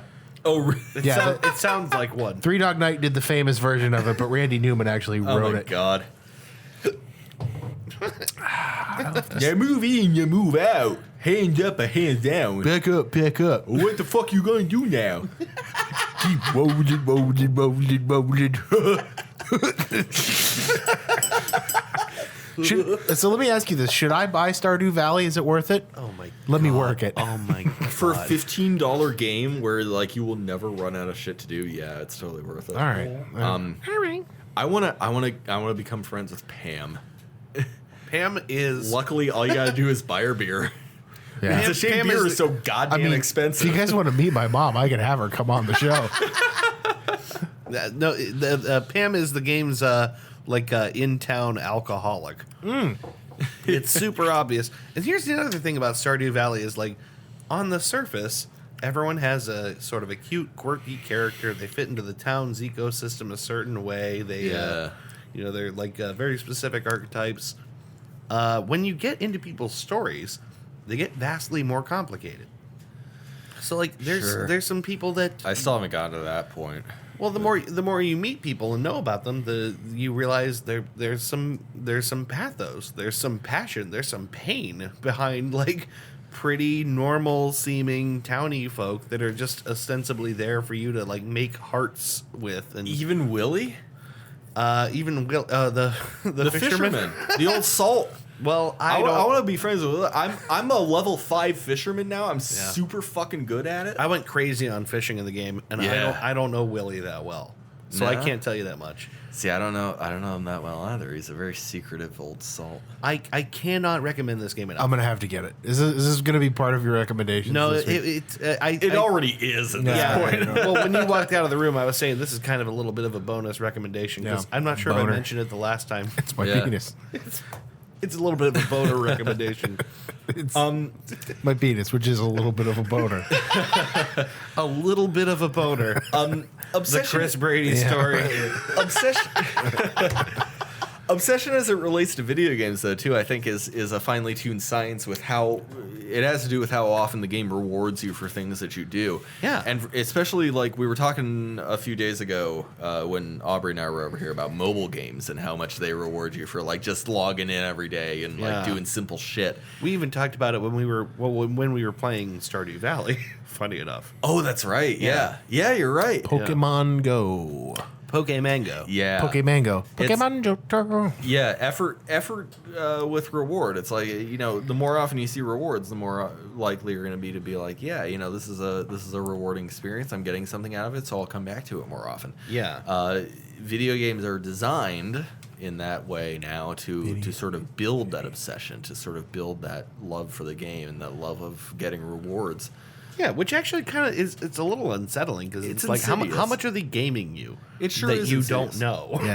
Yeah. Yeah, exactly. Like, we're all just like prisoners of this meat box on top of our heads. Meatbox wedding, she's there, I said. Sorry. well, like, Please send me some tokens. even a relatively mundane sort of experience. Well, I say mundane. It was an amazing experience. The new Doom 16. Yeah. Even that like sort of tempts you in with like, well, you know, hey, this enemy is glowing. You gotta go up to him and press F so you can do the glory kill. You know, it really is just like little simple visual things like the power-ups glow. It's like, oh, I gotta get that. Yeah, it hits this very primitive level of your brain. Sure. Which is a little bit scary because, like, we like to think we're in control of shit, Right. but the meat box wants shinies. Like, Yeah. do you know what I, The do you know what I mean? Meatbox wants shinies. Do you know what I mean? The meat box wants shinies. Like, what the fuck do we do Write with that that? out. We might have a title. Well, but for real, like, that's what it is. We like to think we're in control, but like, there's a reptile brain in there that's like, give me shiny things and bloody things. It's all just Pavlov, man. We like being rewarded for our efforts. Yeah. Yeah. Yeah, right. Like, you know, you spend, you know, a solid minute and a half fighting a gigantic demon, and then he glows, and you're like, oh shit, I can do a glory kill. So you know, that's exciting. It's very much the same. Going back to what we were talking about with D&D, our DM likes to. How do you want to do this? How do you want to do this? Oh, That's our glory A kill. little bit of a clarification for someone who doesn't know what we're talking about. If you're playing a D&D campaign with Matt Gable, what he will fantastically do is if you're about to deliver the killing blow, you get to decide how it happens. You describe it. Yeah. You get to leap off the And wall. then he'll poeticize it Yeah, for you. right. Yeah. That is the that is our glowy. That is our shiny. That is our glory kill. It really is. Is what he says those words. How do you want to do this? That's what everyone screams. Yeah. And then immediately after listens very quietly. Which is a phenomenon that does not happen that often. Yeah. He also, I want to point this out because I'm a huge action movie fan. He also Hugh gives Jackman movie fan? a huge action movie Huge fan, Ackman. which may sometimes involve Hugh Jackman. Sometimes. He gives us the opportunity to do our own one-liners. Yeah, absolutely. Which is fantastic. Yeah. What was the one Christy got to do one that was good? I can't remember what it was. Oh, what did she kill? Did she kill a gargoyle? Your beard could use a trim. It was the snake. The bearded demon. Yeah, The bearded demon. Yeah. Bearded demon, your beard could use a trim. Beautiful. Yeah. Well, okay, so this is not even close to describing all of what we could say about obsession. But Obsession is a great topic. I think it's deep. I think like we all have things we get roped into real deep. Oh yeah. And for different reasons. We could probably talk about this a lot. Maybe we'll come back to it, even though we've kind of never done a repeat topic. But maybe we will. We will at some point. I'm sure Yeah. we're gonna have to because We have Oh done yeah, a because there's only we can't continue have. this shit. there's only 113 ideas. I've learned this. We have done a repeat topic though. I think Have we? I think we did history twice. We did history twice. It was the only one we did twice. I'm not saying it's not going to come back a third time, but you know. But anyway, I think it's time for us to take a little break. A little break. Yeah. I think it's burk time. Burk Bork time. Durkadur. Durkadur. Let's take a break. We will be back in a minute with recommendations and what we learned. Yeah. Yeah. Smoking And drinking. All right, stick around. Bye. What the fuck are you looking at?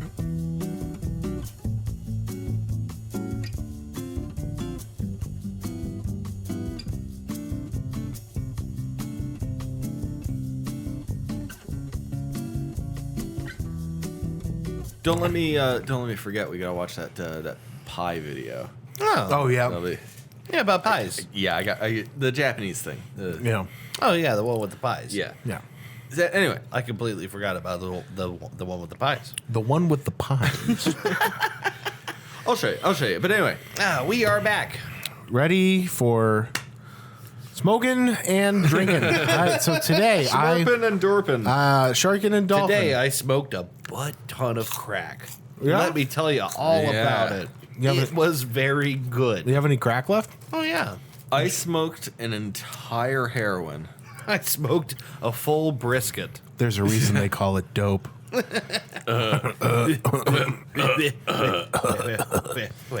Masturbation. That's your favorite Beavis and Butthead gag, Yeah. right? Sounds like Ozzy. It's like Beavis and Butthead.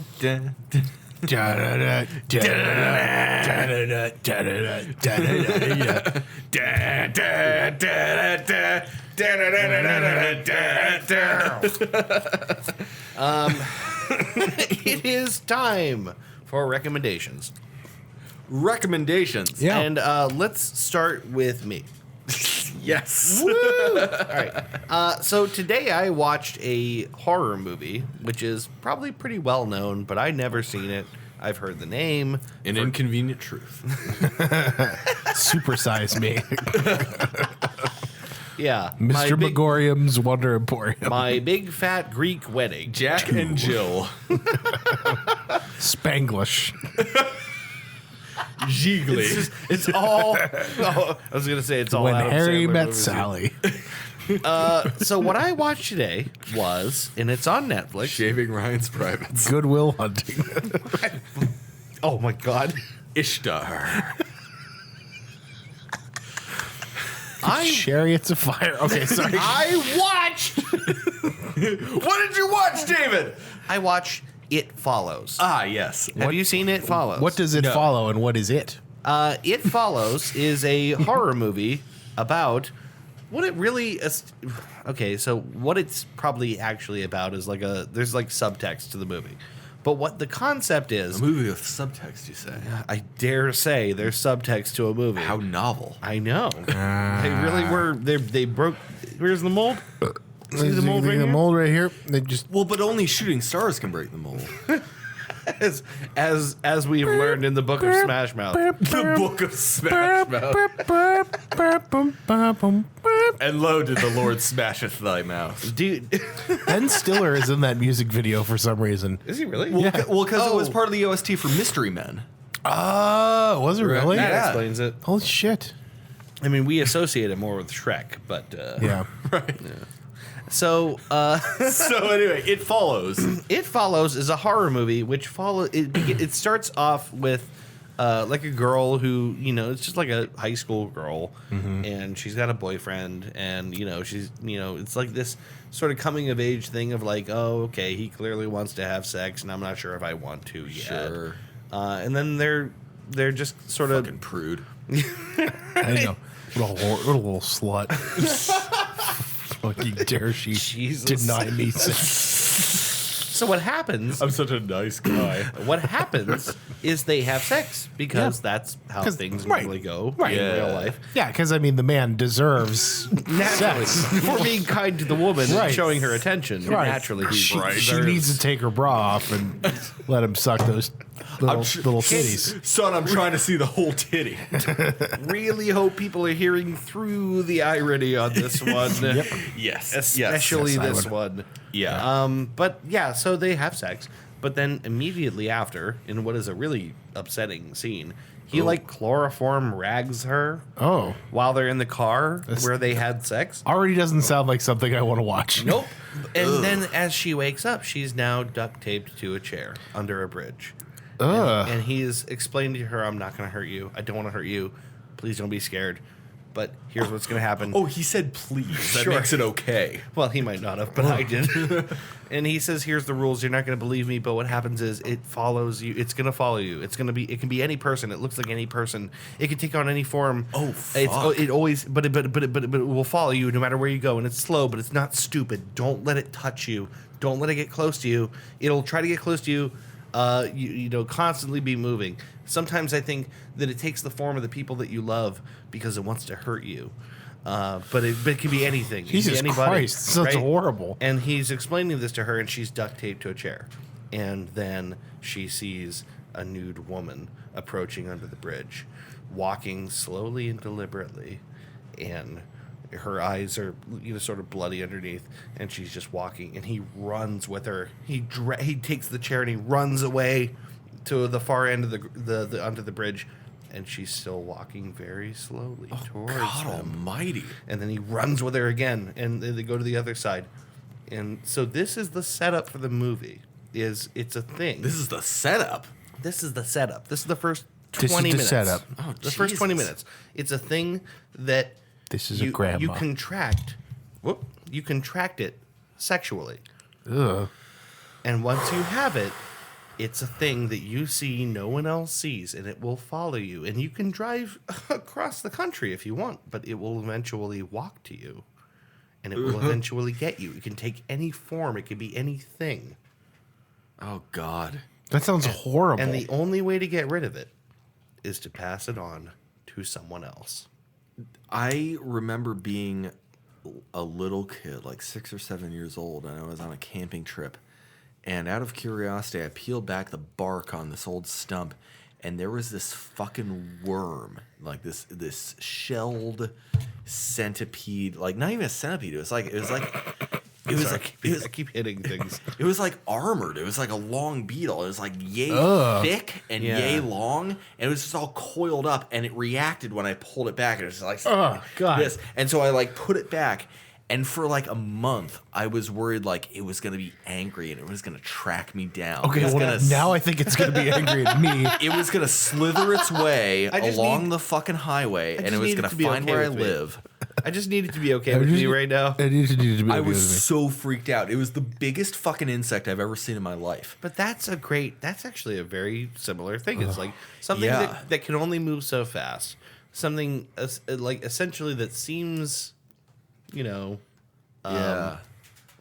like what's the fear? It can only go so fast. It can't catch you. It's not But stronger it than will you. eventually But it will catch you. eventually reach you.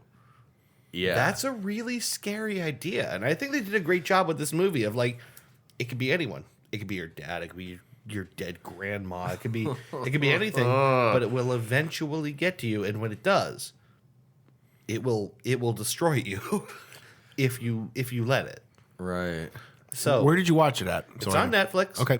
It's under 2 hours. I wouldn't say it's a great movie.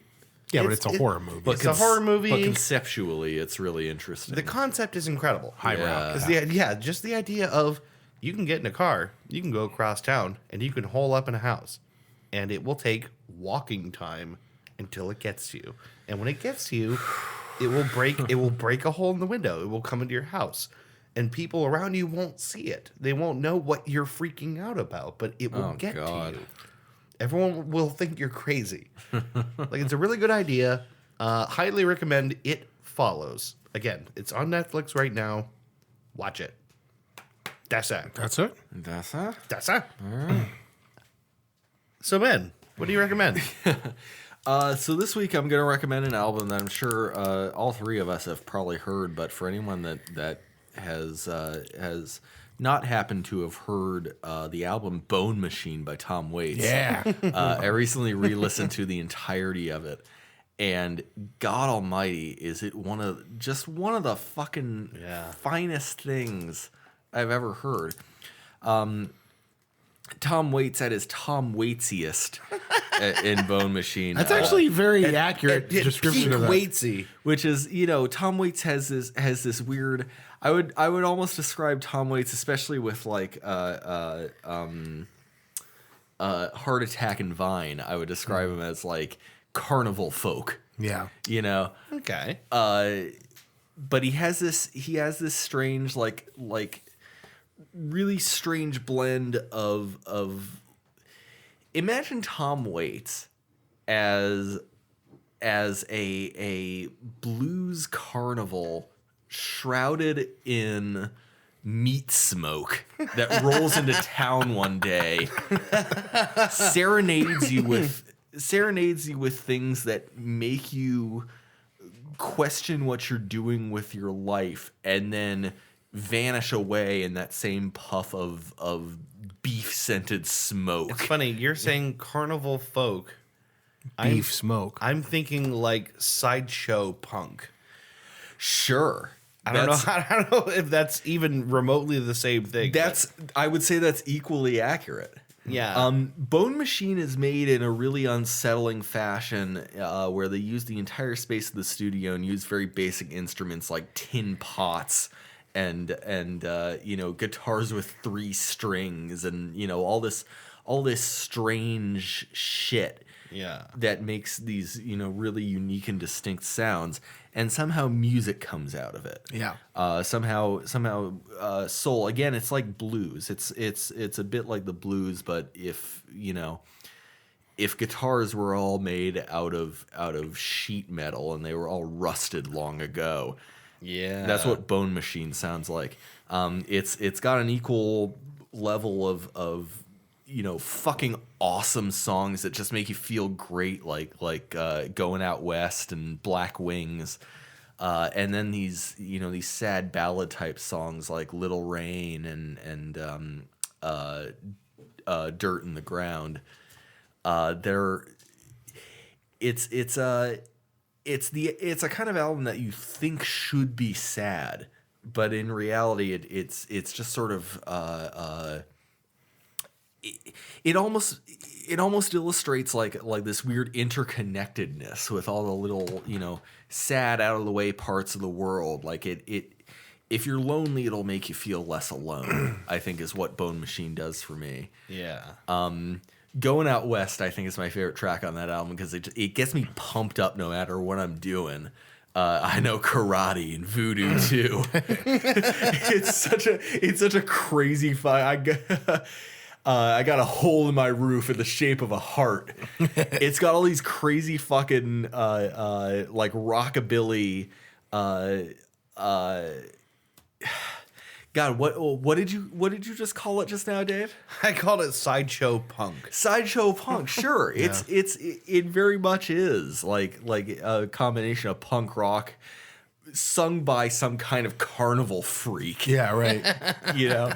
It's so great. Bone Machine was my introduction to Tom Waits, thanks to my dad, and it's freakish, it's dirty, and it's beautiful. Under all of it, it's so shiny and beautiful, and it really touches a part of my soul that doesn't get accessed enough by I dig that. by other music. Yeah, Tom Waits is just I kind of think he does something that not a lot of other things do. Like he touches on aesthetics and concepts and I guess moods and all kinds of things that like there's not a mainstream outlet for. sure. I guess that's the job of the poet too, in a big way. Is like not making something that's like necessarily the most broadly appealing, commercially accessible thing, Right. but something that's pointed and specific. Yeah. And it's pointed and specific at the weird, at the bizarre. Yeah. There's a line in Little Rain: a German dwarf dances with the butcher's son, and a little rain never hurt no one. That whole song is so strange and so bizarre, and it highlights specifically all the oddities of the scene it's trying to build up until the last verse. Yeah. About a girl who runs away with a tramp, and the last words she said were, "I love you, Mom," and a little rain never hurt no one. It's really beautiful in almost a disgusting way. Yeah. It's great. Sort of like the Three Dudes show. Yeah, Sort of like Beautiful, her show, yes. but like in a disgusting way. Listen where to- you're ashamed a little bit that you enjoyed it. Listen to Bone Machine, if for no other reason than the fact that Bone Machine is one of the coolest fucking It is album titles what a great I've album ever name. heard. Yeah, that's a great album name. Bone Machine is one of those things that might come up in casual conversations, like, "Hey, new album name." You can just bail on my order us pizza. I'll be right back. bailing on my recommendation here. Back. Oh my god. Oh man. I had another recommendation that was for something more abstract and more something you can just do in your daily life, and I can't for the fucking life of me remember what it is now. Oh, don't you hate that? I get tons of these prepped throughout the week, and then I forget them all when it's Tuesday. And it's time to get these out. It was shamisen music. Listen to shamisen music. It's a 3-stringed Japanese lute, the shamisen. Okay. Listen to some shamisen music because it's kind of what you think of when you think of a Japanese stringed instrument. It's got that The twang. Exactly, the twang. I was listening recently to a Japanese metal band that brought out a shamisen musician, and she just rocked out this fucking solo, in front of a lead guitar and a bass and some dude rocking out on drums, and it's super cool. The shamisen. I've seen it before. I just googled an image search on it. Yeah. It's that 3-stringed lute with the boxy body, and then the 3 large pegs on the head there. It's a cool instrument. I recommend listening to it because it's just it has a way of kind of setting you at ease. Yeah, I'll have to dig that. Anywho, I have 3. One of them is very brief, so I'm going to touch on it. I'm going to touch my briefs on it.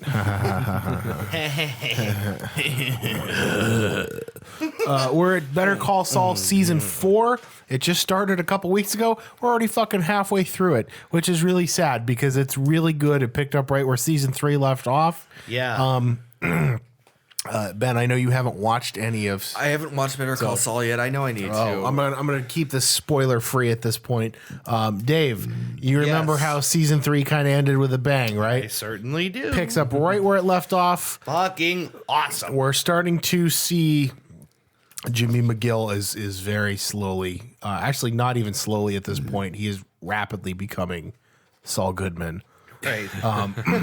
We're seeing it happen. So if you haven't yet, I know I've already suggested this on the show before, but go out and watch Better Call Saul. Familiarize yourself with the Breaking Bad universe a little bit, even though you don't really have to understand what's happening in the show.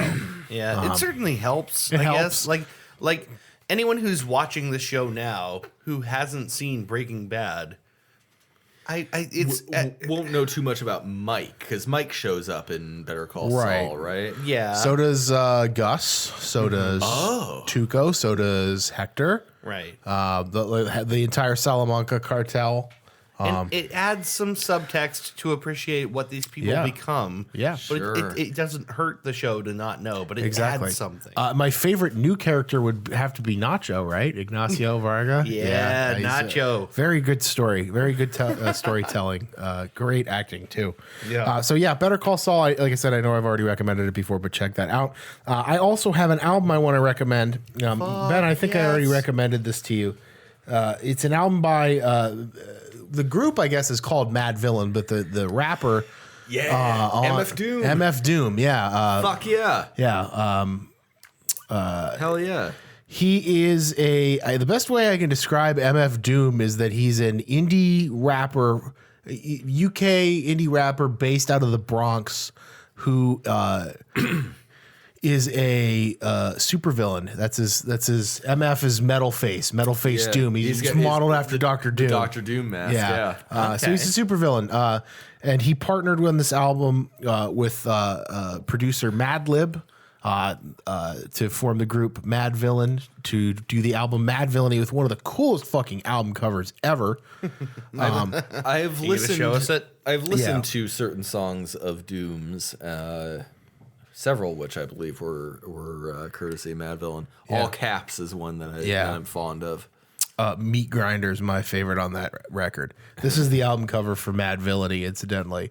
Nice. It's fucking cool, right? That looks fucking cool. That's iconic. That's instantly recognizable. You'll see it all over the internet whenever indie rap comes up. Yeah. And it's a killer record. The reason that I would attribute that as the group is Mad Villain. It's not just Doom. The production on that record is fucking insanely good. I've said on the show before when I'm recommending albums to you guys, I say this phrase a lot, like you're both going to like this for entirely different reasons. This is one that you're both going to like for the same reasons. Sure. The production, I like you both of you and myself included. We're all really into the beat making process and the production value of hip hop. Yeah, Madlib fucking kills the beats on this record. They're super good. And then Doom's got like one of the most insane flows of any rapper I think I've ever heard. It's really, really good. Really, really good style and flow and delivery. And he's a great lyricist too. So if you like real rough, raw edged, crazy, high art East Coast beats, check that one out. Really good. Nice. Third one, briefly. My fiance never saw the movie Rudy, so we watched Rudy last night. I have that on DVD. I have it on Blu-ray, son. I got a confession. I've never seen Rudy either. Oh God! You're gonna borrow my DVD tonight. Yeah, right. You gotta watch it, man. It's if you wanna get a good cry out, it's a great movie to cry. Great movie to cry to. Everybody cries at Rudy. Rudy is a story of a man with a dream that is fulfilled ever so small, ever so narrowly. Yeah. But he did it. Like that's the point. He did it. He fucking crushed it. And it's a true story. Rudy's a true fucking story. Yeah. Rudy actually happened. But yeah, it's the story of a boy from a small Illinois steel town who dreams of playing Notre Dame football. And the best thing that I could tell anybody who's never seen the movie Rudy is when you're watching it, remember at the end of the movie there's a happy ending. It's important to remember that because the entire movie is just It's just this, kicking the balls after kicking the balls. It's one right after another. And it's a true story. I mean, this fucking kid, like, Jesus. I mean, like, it's just horrible. But it has a happy ending, and it's one of the most triumphant endings in cinema history. And it's a true story. That's the part about it that's crazy. It all happened. It was, it's a true thing. So, Rudy, great movie. One of the, not just greatest sports movies, but one of the most best inspirational movies of all time. Really good. Check it out. If you saw that before Lord of the Rings came out, it was impossible not to see Sam as Rudy. I know, right? or now Bob, yes, from Stranger Things. Yeah, it's like Bob Newby, superhero. Of the now super still around Radio Shack. Yeah. Oh my gosh, yeah. Well, all right, boys. It's time to talk about what we learned. Hope you learned something. I learned a lot this week. I learned some things. I learned how to measure micro Hitlers per deciliter. Yeah, I wrote Fanta is Nazi Coke. Yeah, I wrote, quote, just like the Third Reich, end quote. Not quite sure why. I learned that you should never go on the McDonald's safari. No, I wrote Mutual of Omaha's McDonald Land Slaughter. I wrote Mutual of Omaha presents the suicide of the Hamburglar. Tom Hanks, rest in peace. Rip in peace. Good night, sweet prince. I wrote dirty sock juice equals McDonald's. Yeah, that's true. I wrote I'm a world champion bottle cap tosser. Fucking A. That's true. I am. I wrote down that the Meatbox wants Shinies. Yeah, I have that too. The Meatbox wants Shinies. I wrote a little bit of a boner, the Chris Brady story. That's true. I wrote every Tom with a nephew is black except for Ben's uncle. The only white Uncle Tom. You have anything else? Anybody have anything else? I wrote, here's looking at you, Rand Paul. Here's looking at Euclid. And I also wrote, Tom Waits comes and goes in a cloud of meat smoke. Oh, there you go. I have one more on here, and this is just a quote. It says, every noodle has a mustache. Enjoy your ramen now, you fucks. Yeah. I think we're good here. I think we did it. I think we did it, boys. We did it. You good? We did it. We made a podcast. We made a thing. Yeah. Oh God, did I miss this? Yeah. I really missed I this. think we need pizza and YouTube. Yeah, Yes. Well, I agree. pizza's on its way in the next 20 minutes. Let's go upstairs. Let's wrap this up. Thank you, as always, for listening to Three Dudes Show. Yes. We will be back next week when Chris will be our host. Yep. Yeah. Gosh, I think it'll be next week. Maybe it won't be. It depends. This is kind of a weird season because we're balls deep in this D&D campaign. Right. So our Tuesdays are kind of split between this show and our D&D campaign. So We do need to. I miss this show. I know. This is the one thing that keeps me grounded. It's a staple in our lives. Grounded. Yeah, it's a staple in our lives. It's an important thing for us, and I'm glad we did it this week, and I hope we do it next week. Yes. Yeah, me too. So, thank you for listening. As See you always. next week. As always. As is tradition. Good night. Good night.